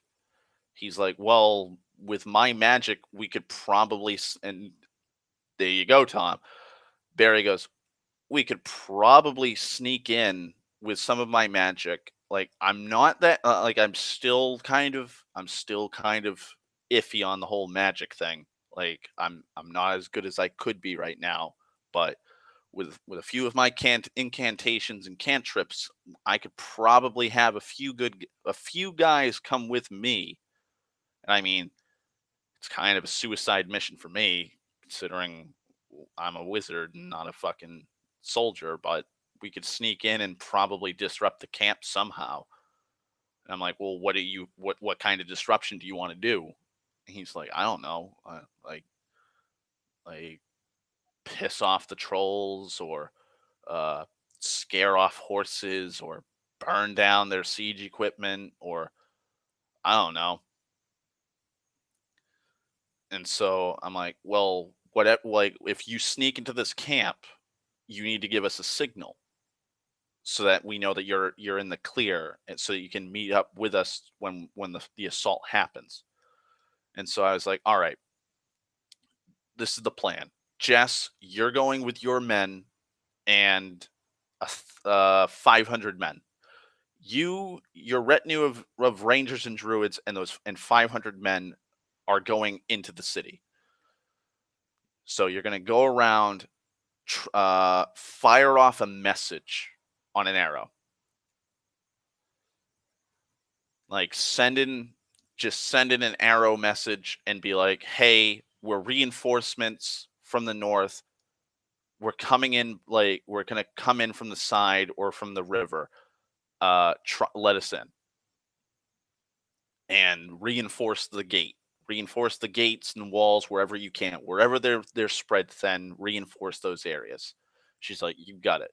I'm like, Barry, you're going to take a small group of men, probably 15, 25 men tops. You're going to sneak in under the cover of night tonight, and you're going to disrupt the camps. And once that disruptions happen, we're going to charge in. He goes, all right, you got it. And then I looked to my grandfather and I was like, we're going to divide the forces in half. You're going to take half and you're going to go from this flank, and I'm going to assault them from the right flank. So he'll get left, I'll get right. I'm like, you are better at cavalry than I am. So when I smash into those forces and they start moving away from their defenses to hold me off, that's when I want you to smash into them and just wipe out their flanks. And so David Bowie's like, all right, you got it. And so there we go. That's our fucking battle plan. So Jess fucking rides off with her men and she just disappears. We don't know what's going on with her. And the whole day while we're waiting for nightfall, I'm sitting there going, I really hope they don't think it's a trap. I really hope that they let her in. I hope everything works out. Please, please, please, please let it all work out. And finally, night comes. And I send Barry out, and Barry heads off, and he disappears. And his plan was he was going to send out a magic missile. He was going to fire a magic missile, just pointing up in the air and fire off a magic missile to let us know. Like when you see that white fucking orb, like that white missile go flying up, like that's our cue. That's our sign that like the assault's ready. And so I'm just sitting on my horse on the hill, and we start moving all our men into position, and that's when I'm like, oh fuck. Like the city is getting fucking hammered right then and then. Like right then and there, as soon as we climb over, like my grandfather's with me still because he's still like we're just getting ready to divide the forces up. Like it's bad. Like the walls are fucking like chunks of the walls are missing on the tops. Not enough for them to fucking pour through, but they're battered. Some of the towers have caved in. Half the city's on fire still. We can hear the cries of men calling out for water. Like they're just hard up on fucking just bombarding the city. And at this point, it seems like they've just given up trying to starve out the defenders, and they're just like, fuck it, just burn the city to the ground. And we're like, great, this is just fucking great.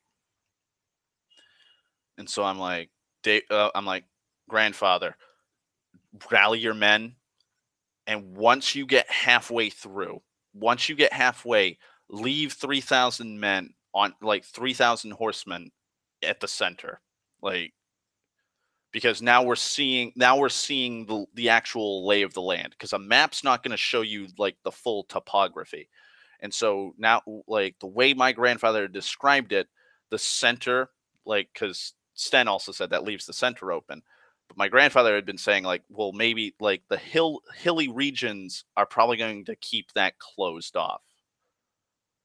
So like the hills would be kind of like a natural barrier to the center, and that's what they'd probably heavily defend. And so the left flanks and right flanks would make sense. But now that I'm seeing it, keeping like a couple thousand horsemen on the hill just before the ridge would be a perfect surprise for any forces trying to flee. So now I'm telling my grandfather that once we hit the sides and they start funneling out to retreat from the center, whatever stragglers or whatever force is coming in from that will sound a horn, and those 3,000 horsemen will come over the ridge and completely fucking surprise them. And they'll just storm downwards. And they'll have the slope and the high ground. And he's like, all right. So he rides off and he starts divvying up his forces and telling them which positions to take. And my grandfather's, he just disappears into the night. And so I'm sitting there just fucking in total just anxiety. I'm just anxious, worried, confused, scared. Like, I don't know what the fuck's gonna happen, because now we're going into like massive combat rules.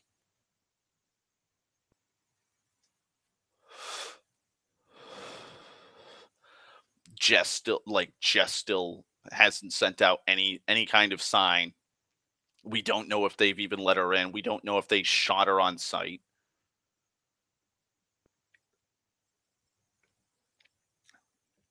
And we're waiting for Barry's signal.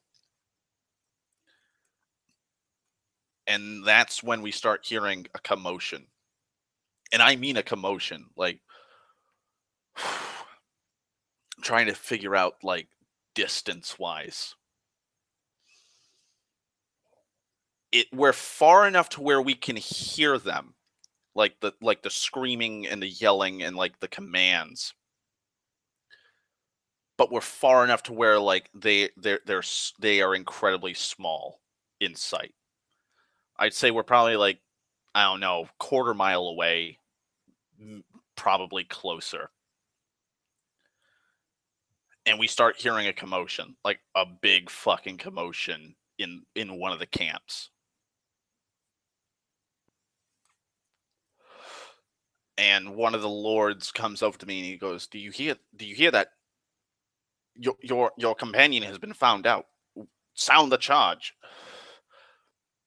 And I'm panicking now because the DM's like, what do you do? Like some of the men under your command are demanding that you sound the charge now. Like they need to go in and save their men. Like those were their men that you sent in with your friend, with Barry. And that's when Barry sends, like, just because he's at the table with us, he hands him a note. And the DM just looks in shock and he goes, just then, that whole camp where the commotion is goes up in flames and explosions. And out of the explosions comes a magic missile that whizzes like a few hundred feet above your army's heads.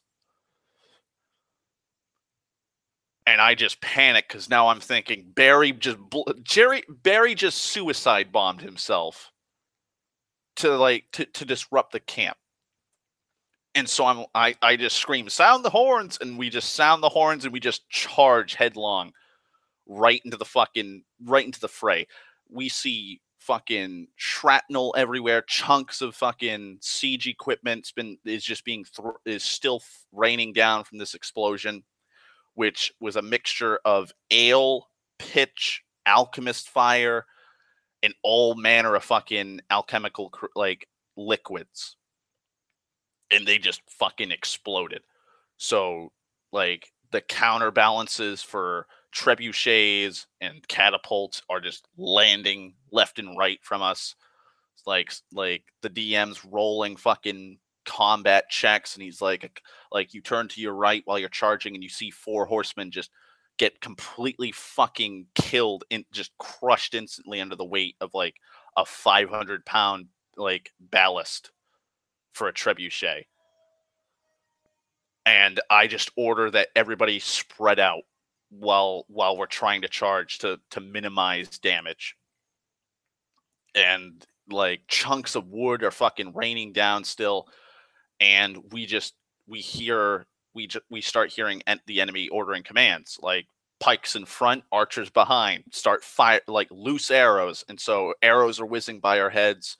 I'm having to roll reflex saves and fucking ride checks. My horse got hit like a couple times while I'm charging. Fucking some of the men that are actually moving faster than me for the charge, the DMs, like they hold their shields up, like just their fucking their kite shields, or oh god, give me a second. Name of the Norman shield, I believe it's a kite shield, but I want to make sure just in case. Yeah, it's okay. Okay, so it's a kite shield. All right. Whew. That was a close one. So they have kite shields, and they're holding them up with one hand while their other hand's on the reins, and they're just shielding their eyes just enough so that they don't get hit. And the DM's like arrows are just raining down. You can hear just the sound of arrow shaft meeting wood, like wood and leather, as it's striking shields. And so I lift up my shield and I'm riding out, and that's when the DM turns to me and goes, "What's your commands?" And I'm like, I scream, ready lances and spears. And so we all lower our spears and lances ready down for fucking like to meet the enemy, because we're only like 50 yards away now from smashing into the lines. And that's when we hear my grandfather's battle horns. And so they're sounding their charge. And we just finally smash right into the lines. And the, the DM tells me, I'm going to need you to roll a ride check and a reflex save. And I'm like, okay. So I roll my reflex save and I succeed my reflex save, but I fuck up my ride save. And the reason why is I didn't see one of their anti-cavalry spikes that they had laid down. And so my poor fucking horse, like I have bad luck with horses, but this poor fucking horse just smashed right into one of the spikes. And it's not dead, but it's wounded. And so it just tumbled forwards, and I just got thrown off the horse while the rest of the cavalry charge is moving through, and the infantry are starting to march in. And so I barely get a grasp of the ground in my landing and my ground, or my bearings, and I stand back up and I raise my shield, and I still have my spear out, and the DM's like, just it's utter chaos. there's cavalrymen, like elven cavalry, just whizzing by you back and forth. Some of the lords and commanders that are under your command are yelling like to you, like they're rallying their bannermen to surround you. And so infantry and some of the cavalry are coming around to form like a circular shield wall, and there's just fire everywhere. We can barely see. There's smoke, fucking burning debris everywhere, bodies everywhere. Like it's a battle. Like it's fucking pure chaos. And so like one of the hobgoblin warriors is charging towards me, and I hurl my spear at him. Like I'm not even gonna fucking wait to try and poke him with the damn thing. I'm just gonna hurl it at him. And so I roll, I succeed my hit, and the DM's like, you fucking hurl that as hard as you can, and it lands right there, pierces through his chain shirt and everything. And he fucking gets knocked over. And he's winded. He's not dead, but he's winded. So I draw out my new sword, Fake Cleaver. Kind of a bad move. I'm not sure if Sten knows, but I believe Tom would know. There's a chance for magical items to glow. And they glow like a torch. And so I pull my sword out, and now I have practically a glowing fucking lightsaber in hand. And I raise it up, and the DM's like, you see that it's shining like a silvery light. And so I'm looking at it, and I just start spinning it around. And I'm like, I use it as a call, like as a rallying cry to gather the men around me, because now that we've smashed through their ranks and they're falling back to reorganize to hold the line, like I'm rallying men around me to, fucking form our own lines so that we can start marching towards them as a shield wall. And that's immediately when the DM's like, exactly. That's when the DM's like, you hear commanders across the way, about 10, 15 yards away, screaming to loose arrows. And that's when I was like, oh, fuck. And I just instinctively was like, I just lift my shield up, and I crouch, and I hide behind the shield. He's like, okay. You're like, the men around you look at you, and you see them just get pincushioned. And I'm like, oh, God, no. This is how Abe Lincoln felt. Like, I totally forgot to be like, take cover. I didn't say a fucking, like, this is how green of not only as a D&D player, but as a commander I am. Like, I hear the command from the enemy that they're firing like a volley of arrows. I take measures to defend against this. And I don't even tell my own men, like, take cover or defend yourselves or be careful, like, watch out, they're firing arrows. Not a fucking thing. And these men turn to me, like me hiding behind a shield, and then bam, dead instantly, shot with just pincushion. And so I get back up, and I'm like, I just start commanding men to fucking rally to me. And I start running over, and I'm checking to see if I'm like, are any of them alive? And he's like, a few are wounded and a few are dead. Like a lot of the wounded are not going to be able to fight. And I'm like, all right, well, I'm going to yell for one of the commanders.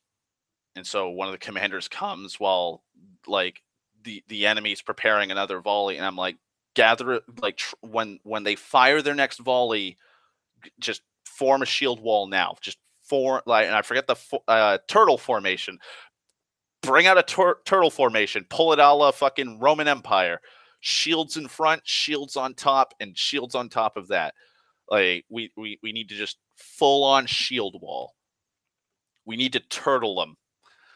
Like And he's like, "Well, what about the?" I'm like, "Take the wounded back. Like when they finish this volley, sound the charge. We're going to charge into the enemy ranks, and whoever's behind, keep some of the men behind so they can bring the wounded out." Because we don't want them being trampled if we send in more cavalry. We don't want them being trampled if we're in a retreat. None of that. Try and bring the wounded out. He's like, "Your will be done. It will be done, my liege." And so, fucking infantry, like spearmen and swordsmen and shit, come fucking marching in. They form the shields. Arrows still raining down. Some of the men are getting hit. I got hit in the leg, but my mithril shirt kind of saved me there because it's a hauberk. So it got stuck. It's just stuck in the mail. It's not fucking. It didn't damage me per se. I basically got the concussive impact, like the kinetic impact of it, but not like pierced in the leg. And so my shield's completely covered with fucking arrows still, and I'm like, "Sound the horn!" And so we start moving forwards, just full on charge. And so we just smash right into the enemy fucking ranks. I don't even know what's going on with my grandfather. And I yell at some of the men to look for Barry during this chaos. I tell some of I'm telling some of the men, like probably 40, 50 men, I'm like, "Go towards where the camp exploded. Search for Barry and the rest of the men. Like, if it's too dangerous for you, then fine, just don't go. But if you can get there, see if something's going on there." And so they run off, and like hundreds of more men are just charging in to fucking fill in the gaps. And we just start hacking and hacking our way through. And like my sword's just fucking just like a fucking hot knife through butter with some of these orcs, just fucking slaughtering the fuck out of them. And I'm getting shield bashed. I'm getting fucking hit by my own men. Not even like like they're not like overestimating their swings. I just mean like they're getting smashed in the head with like a mace or something, and their body's slamming into me. Like fucking chaos. And it's and I hate to say it, probably the funnest combat. I like that. I like the fact that like shit's just going tits up. Like I don't know what the fuck's going on. Nobody knows what the fuck's going on. It's total disarray. Like I don't know. It's it's just something I really liked about how chaotic the fight was. And so finally, finally, I guess the DM was like, "Okay," because Jess had been passing him notes here and there. Barry's just sitting there reading one of the DM books. And I guess the DM was like, "Okay, they're kind of getting the gist of what's going on." Uh Surian, as you're fighting tooth and nail, hacking through rank after rank of hobgoblin, orc, and gnoll, you hear the loud, guttural drums marching towards you. The ground heaves and shakes. And I'm like, "Oh, no, no. Oh, God, no." And fucking, I don't know what it was. I don't know if it was alchemical or if it was magic, but it was like smoke grenades. That's the best way I can describe it. Just balls of smoke start fucking flying out. Already in the chaos, there's smoke and smoldering debris everywhere from not just the explosion, but just from campfires. But now there's smoke being tossed. And they have war trolls and hill giants and ogres and ogre mages. And it is literally shot for shot like a representation of what Grendel does in the Beowulf CGI movie. Like we're seeing like we're still fighting tooth and nail like against the normal like grunts and footmen and men at arms. But then I'm seeing like like I'll look to my left to see if there's any enemies, and I'll see like two, maybe three elven warriors, and just this massive fucking hand just reaches out of the smoke that I can barely see and grabs one or two of them, and just you hear the crunching and the breaking of bone and metal, and just they get scooped right back up into the fog. And then that's when the cinematic scene happens where the DM's like, as some of the smoke clears because of a gust of breeze, you see a large, lumbering figure devouring the head of one of your men. I'm like, oh. And I look, and he's like, what do you do? I'm like, I look around to see if there's any spears or anything I can throw at him. And he's like, roll me roll me a move silently check. And I'm like, what do you mean a move silently check? And he's like, well, you have a sword, you have that sword, and you're trying to like, what are you trying to do? Are you trying to stealthily like try and grab it without him? Like, are you trying to like, because you're probably going to catch his attention.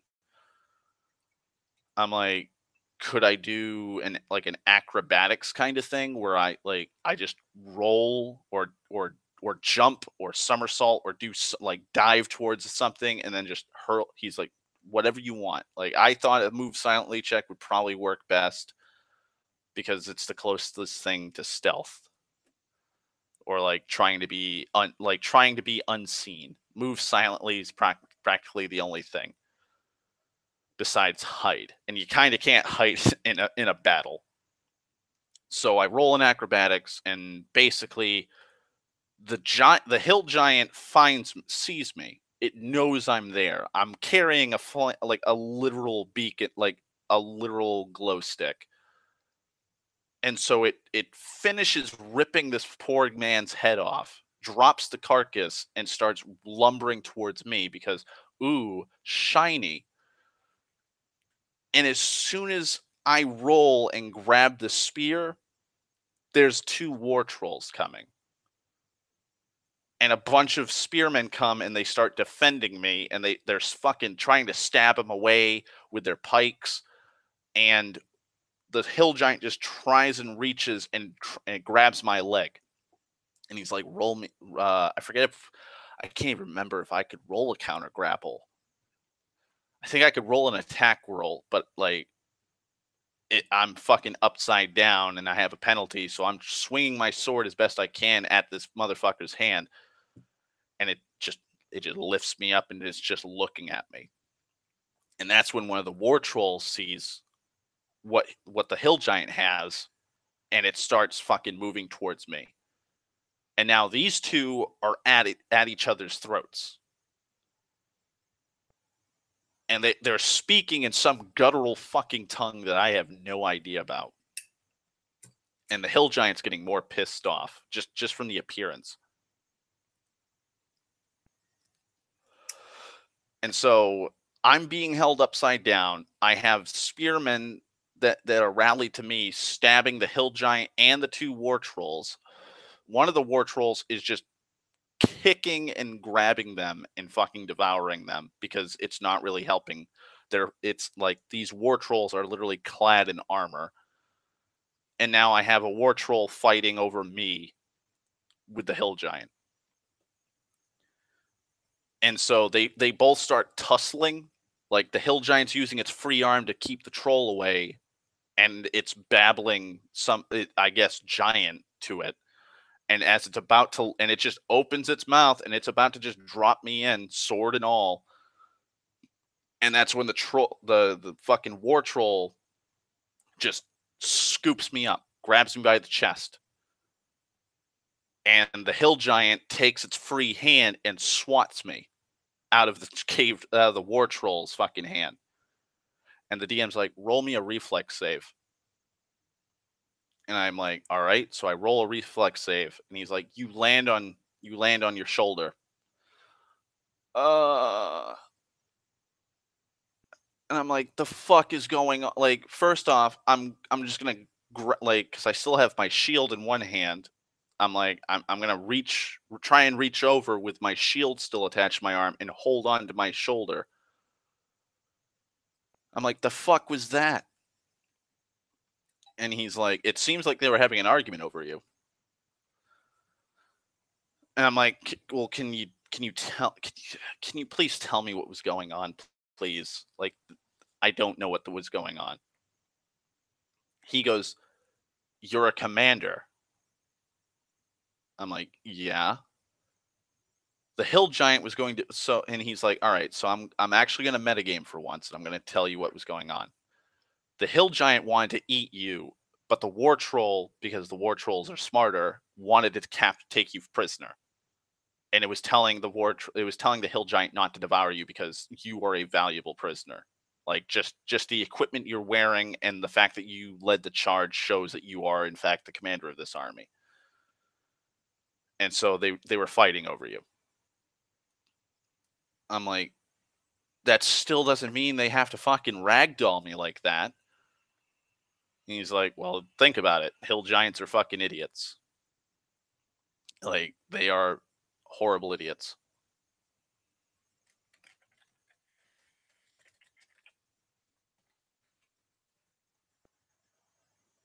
Give me a second. There we go.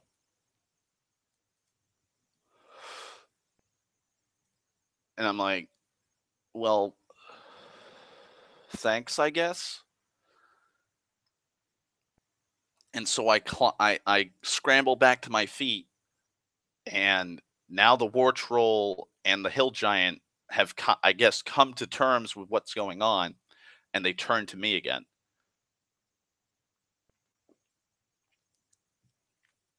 And the DM goes, you ready yourself to fight, but your sword's not in your hand. I'm like, fuck. God fucking damn it. So I'm like, I roll a spot and search check. And I'm taking penalties because it's middle of combat. There's a battle going on. But the DM was thankful and was like, yeah, it's a glow stick, so it's not going to be that hard to notice, even in all the muck and blood. So you faintly see it glowing in the ground or lying on the ground. So I reach down and I try to grab it, and I'm using, again, my right arm. Roll me a fort save. And thankfully I succeed said fort save, and I pick it up, and I'm at my end physically with this arm.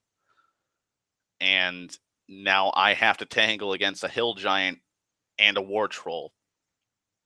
And the fucking I'm telling the DM, I'm calling for anybody to help me, like to aid me in this fight. Like, I'm gonna need it.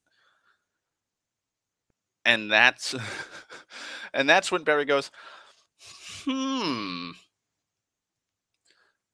I look at Barry across the table, and he goes, magic missile. I use magic missile. And the DM's like, just as you ready yourself, raising your shield and sword, a magic missile comes skittering across, crackling above you, and it hits the war troll in the face. And here comes Barry, horribly fucked up, like covered in soot and ash, hair is partially burnt off, fucking robes and tatters. He's all fucking battered and bloodied up, and he's just hobbling over with his staff while the retinue of men that I sent is with him, and a few of the men that he left with are still there, and they just come swinging in, and we just start fighting both the hill giant and the war troll. And basically what happened is Barry got caught, like, because he's a wizard, he's not sneaky, and basically what he was doing was little cantrips, like I believe Spark is a cantrip or is a 0 level spell, And so he was like using that or dazzling lights and trying to fucking trick and confuse enemies. And finally he ran out of options. And he's like, "Yep, I saw an alchem like I saw that they had a whole stockade of alchemist fire and acid and all kinds of pitch and stuff. So I just grabbed like a handful of those alchemist fires and I just smashed them against everything. Like whatever big fucking flammable barrels I could, I just threw them. And so he was caught point blank in the blast and oh he rolled quite a few reflex saves, and it's just by the will of the DM that he lived, and he was launched like a good 100 feet away from the blast, and a lot of the men that he was with were telling him to do it anyways. So it's not like he killed the men just because he's apathetic to him. They were like, "Do it, throw it into the fire," and so they sacrificed themselves, holding off like the orcs and the hobgoblins and the average grunts that were trying to just kill them all. They were trying to hold them back, and they knew that they wouldn't be able to make it. And so Barry fucking barely got up, and he just stumbled through like fucking a la Tom Hanks' character in Saving Private Ryan on the beaches of Normandy, just totally dazed and confused, ringing in his ears. He's watching this chaotic battle take place. And that's when he saw me being just dangled by a hill giant. And he's like, "Oh my God, that's Surian." And he just started hobbling over and he saw what was going on. He's like, magic missile to the face. I'm going to shoot it in the fucking face. And so we barely managed to kill one war troll. The hill giant falls to like 100 spearmen just surrounding it and stabbing it to death. And that's just one war troll. There's the other one still that's still fighting and devouring the rest, like my men. And those are just 2 war trolls and a hill giant. There's more of them across the battlefield. Just they're just fucking smashing through our lines. And it's just again utter chaos. And so we're finally like, we got to push. And so Barry just hobbles off and he starts rallying as many men as he can. I'm rallying as many men as I can. I'm telling the guy, anyone that has a horn to sound the horn to just bring everybody back. And so we start forming a half circle or a half circle shield wall because there's no way that we can keep pushing forwards with shit like that out there.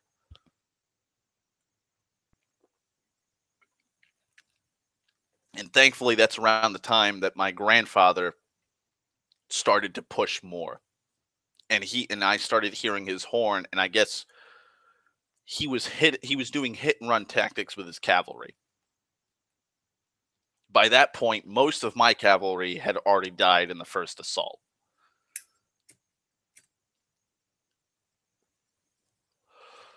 And what little cavalry I had left, I was using to ferry the wounded away. And we had casters in the ranks, very few casters, but we had a few magic users and clerics helping us.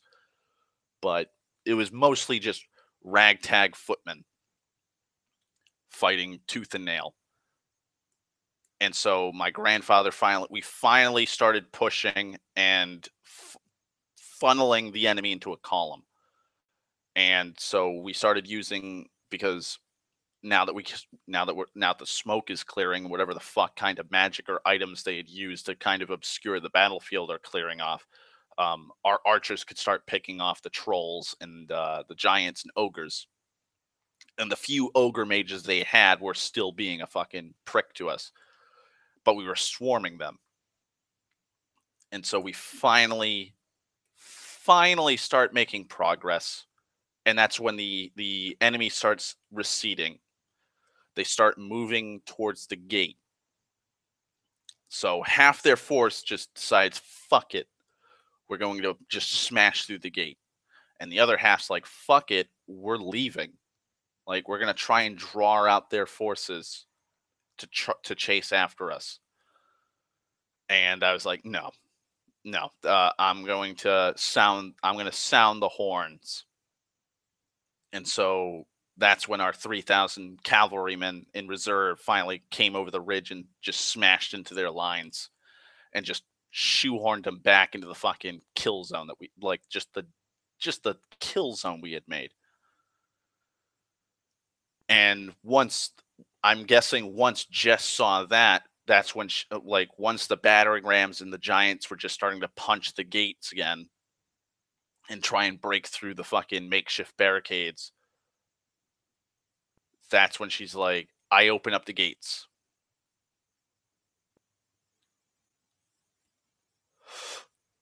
And that's when Will and Eric came to the table. And they came tromping down through. And apparently Jess had been talking to them while me and Barry were doing our thing. And she met Will and Eric, especially Eric, because he was sneaking out to as he did, to scout out the enemy party, the enemy camps, and see what they were doing.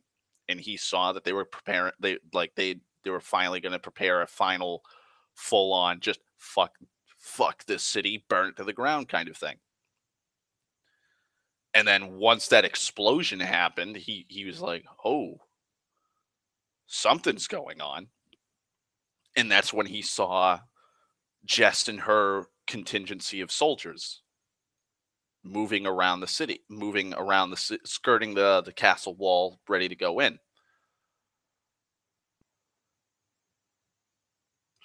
And so Eric snuck through one of the fucking portcullises or portholes that they have, and he's like, "Hey, I see that you're part of that army that's attacking, like trying to lift the siege. If you guys what are you guys doing? Like, why aren't you in the battle?" And Jess was like, our orders are to come in and help uh basically bolster your forces at the gates and wherever you need us. He's like, oh, okay, go to the gates and go to this point and this point on the castle walls. You'll meet a dwarf. His name is Thordar. He'll give you the information from there. Also, my name is Niles. Nice to meet you. And so Eric's character led them through the city, the ruins of the city for the most part, and that's where they met Will's character. And so Will told Jess what had been going on and where he wanted her men positioned. And by the time that we had gotten into this kill zone, the DM had been because Jess kept coming over and talking to the DM. The DM finally told her, yeah, so this is the position, and he showed her the map and how the battle was going out so far. And she's like, okay. So she told Will and Eric how the battle was going on. And so Will was like, fuck it. Like, they have battering rams, they have giants, ogres, and trolls just punching at what few repairs we've done to this and tried to fortify this gate. And the gates, they don't care anymore. They're not trying to starve us out. They're not trying to break through the gate, just to scare us or intimidate us or demoralize us. They're fully committed now to just being like, fuck it. Like, we don't care if we get killed as soon as we break through the gate. Just prepare all the men. Take the men off the walls, give them spears, swords, axes, whatever melee weapons we have, and just center them right at the gate. So that as soon as they come in, we're just going to fucking slaughter them. We're going to hack them to pieces. And so the gate is just about to break, and that's when they stop. And so the trolls and ogres and everything that was at the gates turns around, and they see that we have surrounded most of their forces now. And me, Barry and my grandfather have actually been hacking our way through their ranks to get towards the gate. And our infantry are forming a shield wall and defensive line behind us, attacking the enemy we've surrounded. And the rest and some of our men are also funneling through towards the gates. And so now we're fighting them. We're fighting at the gates, and Jess can hear me and Barry yelling and basically fucking calling out for men and doing orders. She can hear Barry casting spells and uttering incantations, and she can hear my grandfather and the rest of the men. And she's like, "That's Surian and Thaddeus and Basden. They're some of the commanders of the army. Open, like, we need to help them." And so Will's like, "Open the gates." And so some of the peasantry that's been forced into being a militia hack at the ropes and the bonds and everything that's binding this gate, and just the chunks of fucking wooden beams come falling down, and they opened up the gates. And so, like, this 500 man contingency of elves and, like, I'd say 600 peasants with a few guardsmen still and soldiers from the actual city itself come charging out, and we just pincered them again right here at the entrance to the gate, and we just start hacking away. And there was a lot of dead bodies. My grandfather got just smacked aside by a hill giant. I got hit quite a few times, and I got fucked up. I was almost at death's gate or death's door. Barry was the smartest one, and he was just staying in at range, just fucking popping off as much shit. And when he ran out of stuff to fucking cast, he started grabbing rocks and fucking whatever else he could grab off the ground. He was just hurling it, which is basically what Barry did for most of the time when he ran out of spells, was pick up anything and throw it. And so after, I'd say, in game, after like a 5-6 hour conflict, like battle, we pretty much ended up victorious. It was bad though. Like, out of the 20,000 something men that we started off with, we were down to like 9,000 men still, like, not we didn't lose 11,000 men. We lost a lot of men though. We probably had 9,000 men still able to fight and stand, but we had about 2,000 to 3,000 wounded. Like, wounded to the point that like they were not going to be able to fight until they were healed, and some of them probably wouldn't even be able to fight. Like, they were crippled at that point. So we had about 8,000 casualties in total, like 8,000 deaths. And when the siege was lifted, and like, I had ordered, like, none be spared, slaughter everyone. Like, I don't want the enemy finding out that we've succeeded. I don't want any of this. And that's when I saw Jess, and I was like, where's the captain? Like, who's leading this militia, or what's left of the militia?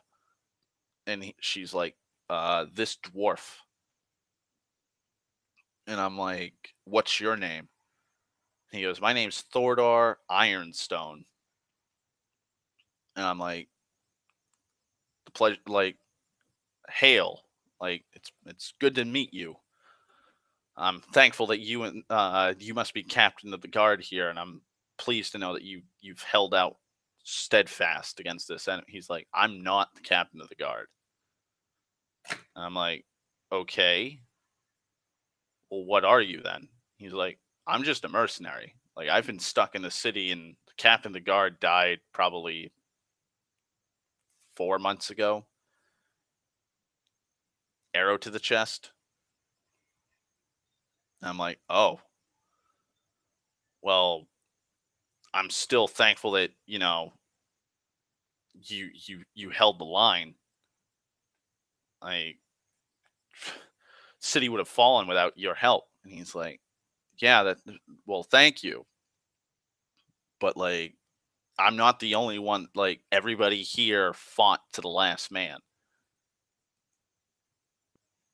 And I'm like, well, who's in charge then?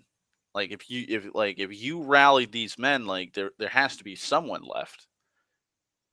He's like, well, the lord of the city, like the king, he's still held up in his keep. Like, we told him to like hold out just in case, and he has a few of what was left of the army that he had.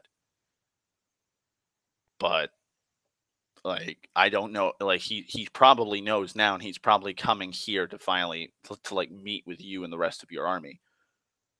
But like, he's just been held up in there for a solid month. And I'm like, that can't be. Like, and even my grandfather's like, I don't see that being the case. Like, he would have charged into a death charge before sitting there. And so now we're kind of getting confused. Give me 1 second.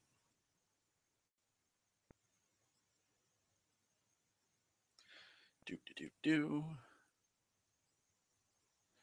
Because my phone is fucking up. Love it.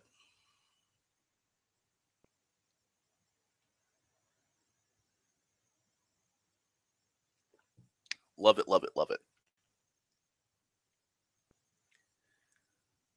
Okay. Sorry about that. Also, yes, Barry does in fact get a crossbow later. Just because Sten said that Barry should have a crossbow. But so we meet up with Thordar, Will's character. We're introduced to Eric's character Niles, and we start talking to them while we're waiting. While some of them, the peasants that are militiamen, they go to the keep at the center of the city and try and tell my cousin, or my very distant cousin, that like, hey, there's a man here who just lifted the siege, and he's claiming to be one of your cousins, or long, like, very distant cousins. And so we start learning about how Thordar. No, I'm not streaming from my phone. It's just it keeps coming on and off. Like, it's like, how you can turn the screen off, like, so that it'll just go black, but don't shut the phone off. Like, it just keeps going on and off for some reason. Like, it only does that when I get messages, but I'm not getting any. It's weird. But yeah, so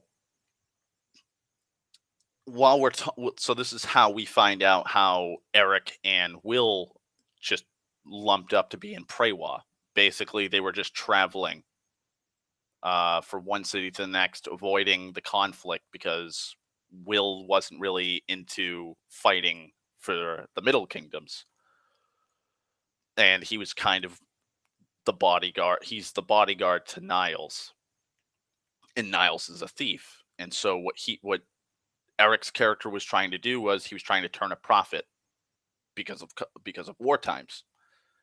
And so his next place that he wanted to hit was Prewa, get some supplies, throw them onto a cart, and try and sell the wares on the black market at one of the cities. And it just so happens that they kind of rolled unlucky, and they fell right into a city that was just about, like, not 4 or 5 days after coming into the city, like, the gates were closed, and what few stragglers came into the city, they were like, yeah, there's an army coming towards the city, and they're going to lay siege to it. And Will and Eric were like, well, fuck trying to flee.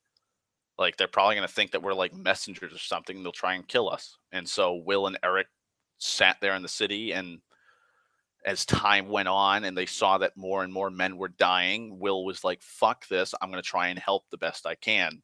And Eric was like, well, I'll try and turn a profit. And so that's why Eric was sneaking out, trying to see what the camp was like, let Will know what was going on, because Will's his right hand man. And then he was smuggling in supplies and making a small, tidy profit while also sending out messages. And so we finally get to the Lord of the city, which is Elfwine. Not Elfwine. Elfwine. Oh god, I forgot that fucking I forgot the name of it. It's the AE letter. Oh god.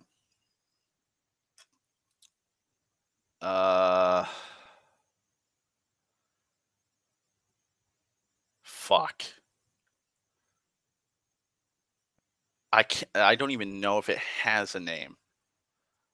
I think it's Ash. I think that's the name for it. It's AE conjoined. It's a grapheme. So I think it's Ash. But it's AETH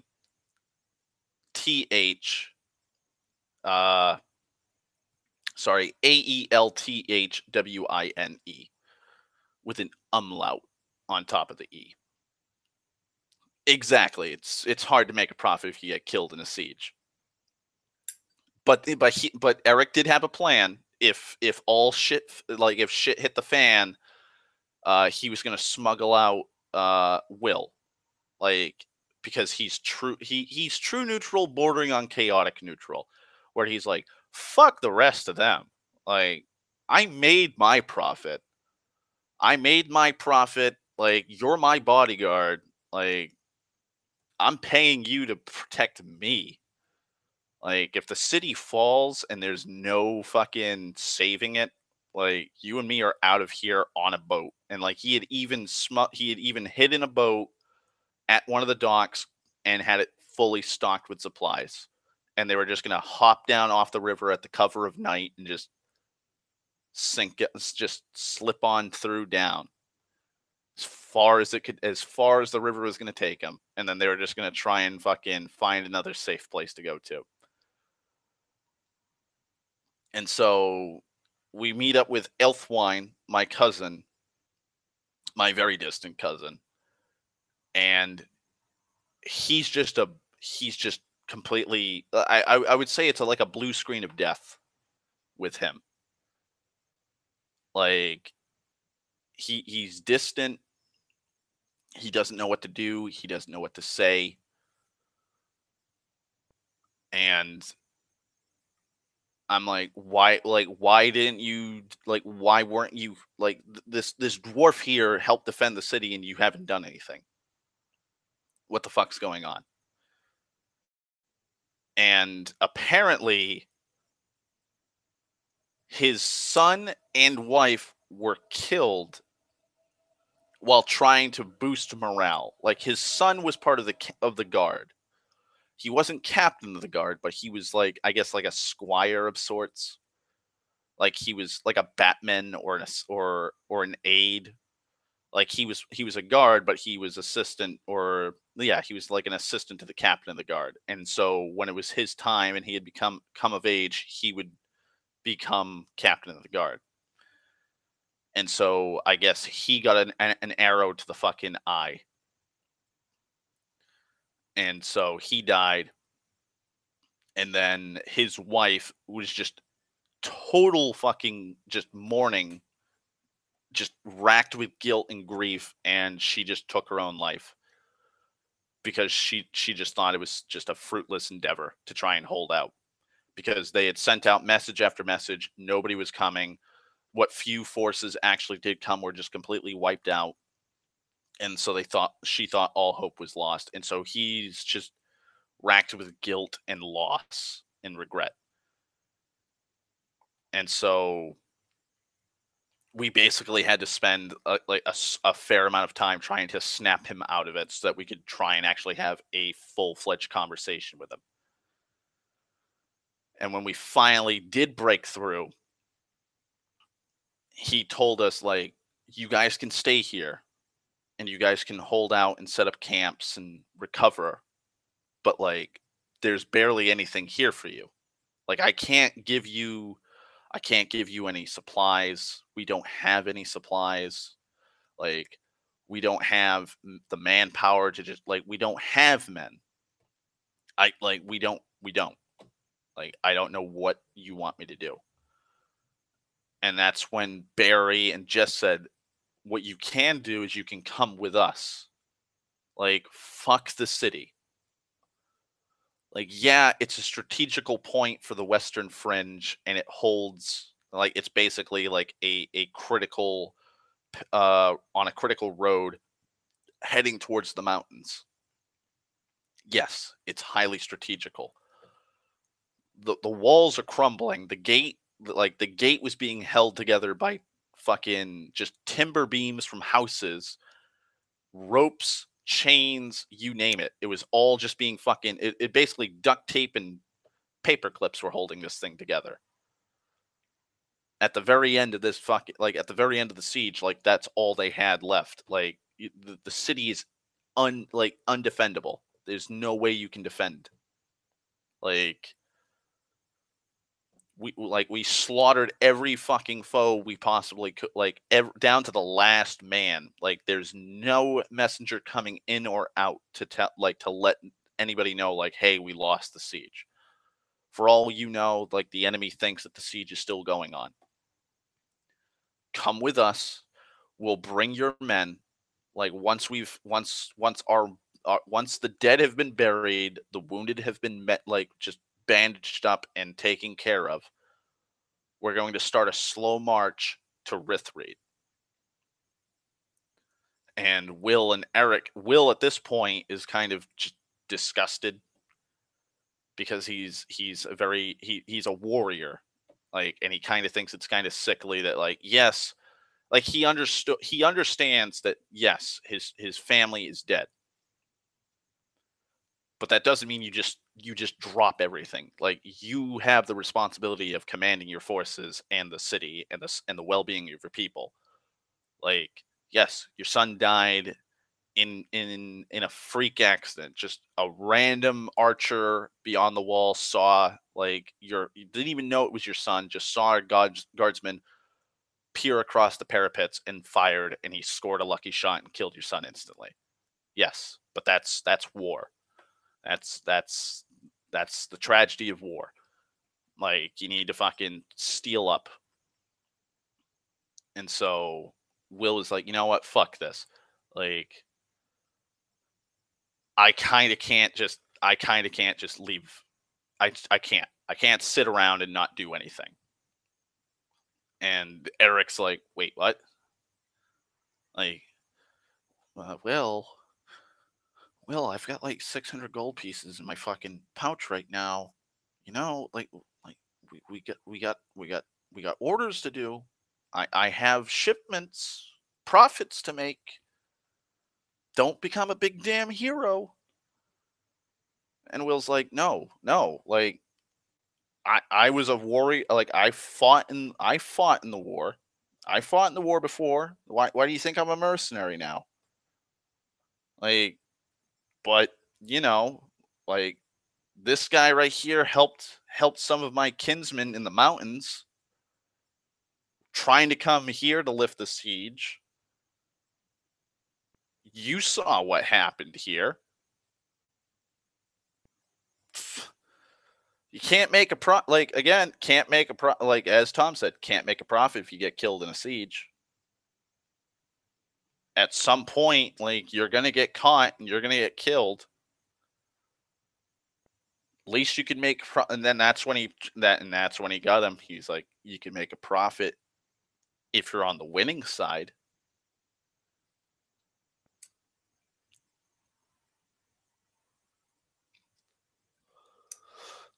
And so now Eric's character is thinking money, and he starts asking me, Jess, Barry, and my grandfather, like, well, what kind of reward would we get? Like, I'm really good at sneaking. I'm really good at stealthy stuff. If you need me to sneak into an enemy camp to steal documents, I can do it. You need me to break into a place, I can do it. I'm the man for the job. Just just gonna have to just need to know what kind of job I'm doing, and I'll give you my price. And we were like, we'll pay you. We'll pay you for your efforts, and we'll compensate your companion here. And Will was like, nope, I just want to crack skulls. I just want to crack skulls open. Like, from the news you've told me about what they've been doing in the mountains to my kinsmen and the clan, like the dwarven clans in the mountains. No, like I don't want a payment. I want a fucking exact fucking revenge. Like, fuck these people. Because basically, Will's kind of like a disillusioned cynic. Basically, his dwarven contingent was wiped out, and he survived. And he's like, I don't want to see war anymore. And so he started wandering around, and that's how he met Eric's character, who was being fucking shaken up because he had basically cheated a couple guys out of money. And so Will's got a good heart. It takes a lot to spurn him into action, but when he saw Eric, he's like, "No, fuck this. Like, I'm not gonna let some poor innocent guy get the shit beat out of him." Little did he know he fucked him over, but Will kind of warmed up to him. And was like, "Yeah, all right, I'll let it slide this one time," and they just became buddies ever since. And so now Will's totally on board with coming with us to Rithreed, simply because he wants to get revenge for what they've been doing to the dwarves. And Eric joins us because he wants to make a profit, and he thinks that we can make him rich. And he even tells us flat out, once I've earned a tidy profit, then I might just leave you guys, if that's okay with you. And we're like, that's fine. Like, if you can help us, like, just we don't even care how long you're with us, but if you're with us up to we don't care. Like, we just don't care. Like, if you can help us, and if you think it's getting too dangerous for you, then fine. We'll accept your resignation. But until then, you'll be paid handsomely. And so that was how Will and Eric joined our party. Like, they helped us fight in the siege. They helped delay the siege, and now they were going to join us heading to Rithreed. And oh boy, wait till you guys hear about Rithreed next time on Dragon Ball Z. Well, not Dragon Ball Z, but yeah. Um, yeah. Wait till you guys see what happens next, because this is where real life drama starts meddling into the game.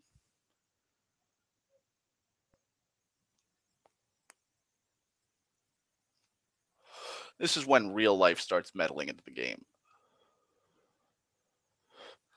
Yes, Darth Ball X. Cue Mega Man X theme. Also, hey Jen, Danger is not my middle name.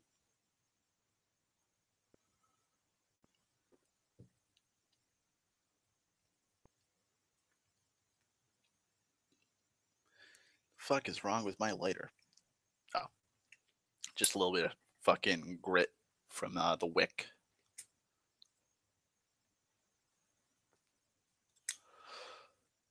Also, oh, okay. Now I know why my phone's going off like that.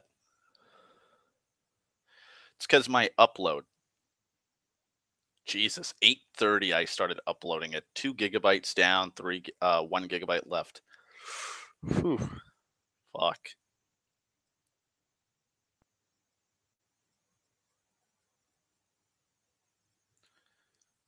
Jesus Christ. It is not Bartholomew, even though that is a pretty badass name.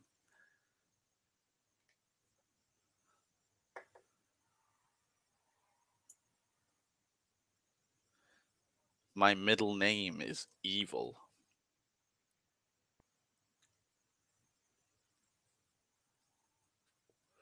So my full name is Darth Evil Vader. Or Anakin Evil Skywalker. Which kind of spoils the plot twists.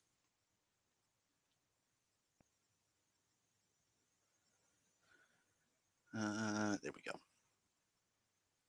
Okay, and then type that in. Okay. It is not lame. Not lame at all. You take that back. You take that back right now. My last name ain't lame.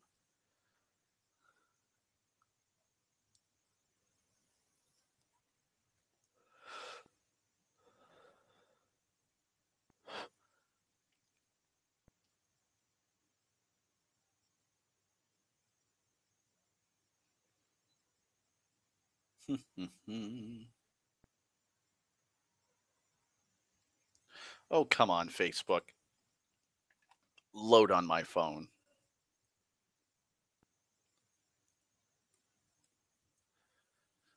Okay. There we go.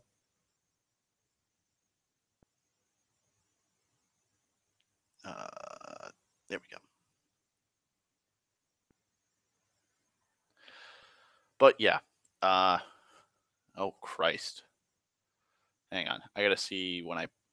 Yeah. So 2:40. Wow. Almost 3 hours of story time. That's pushing it. That's pushing it for me talking.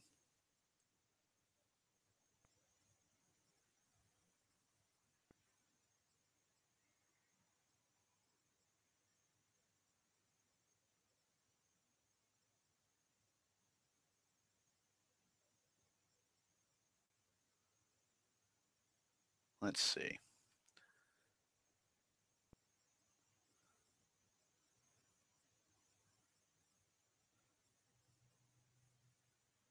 Do, do, do.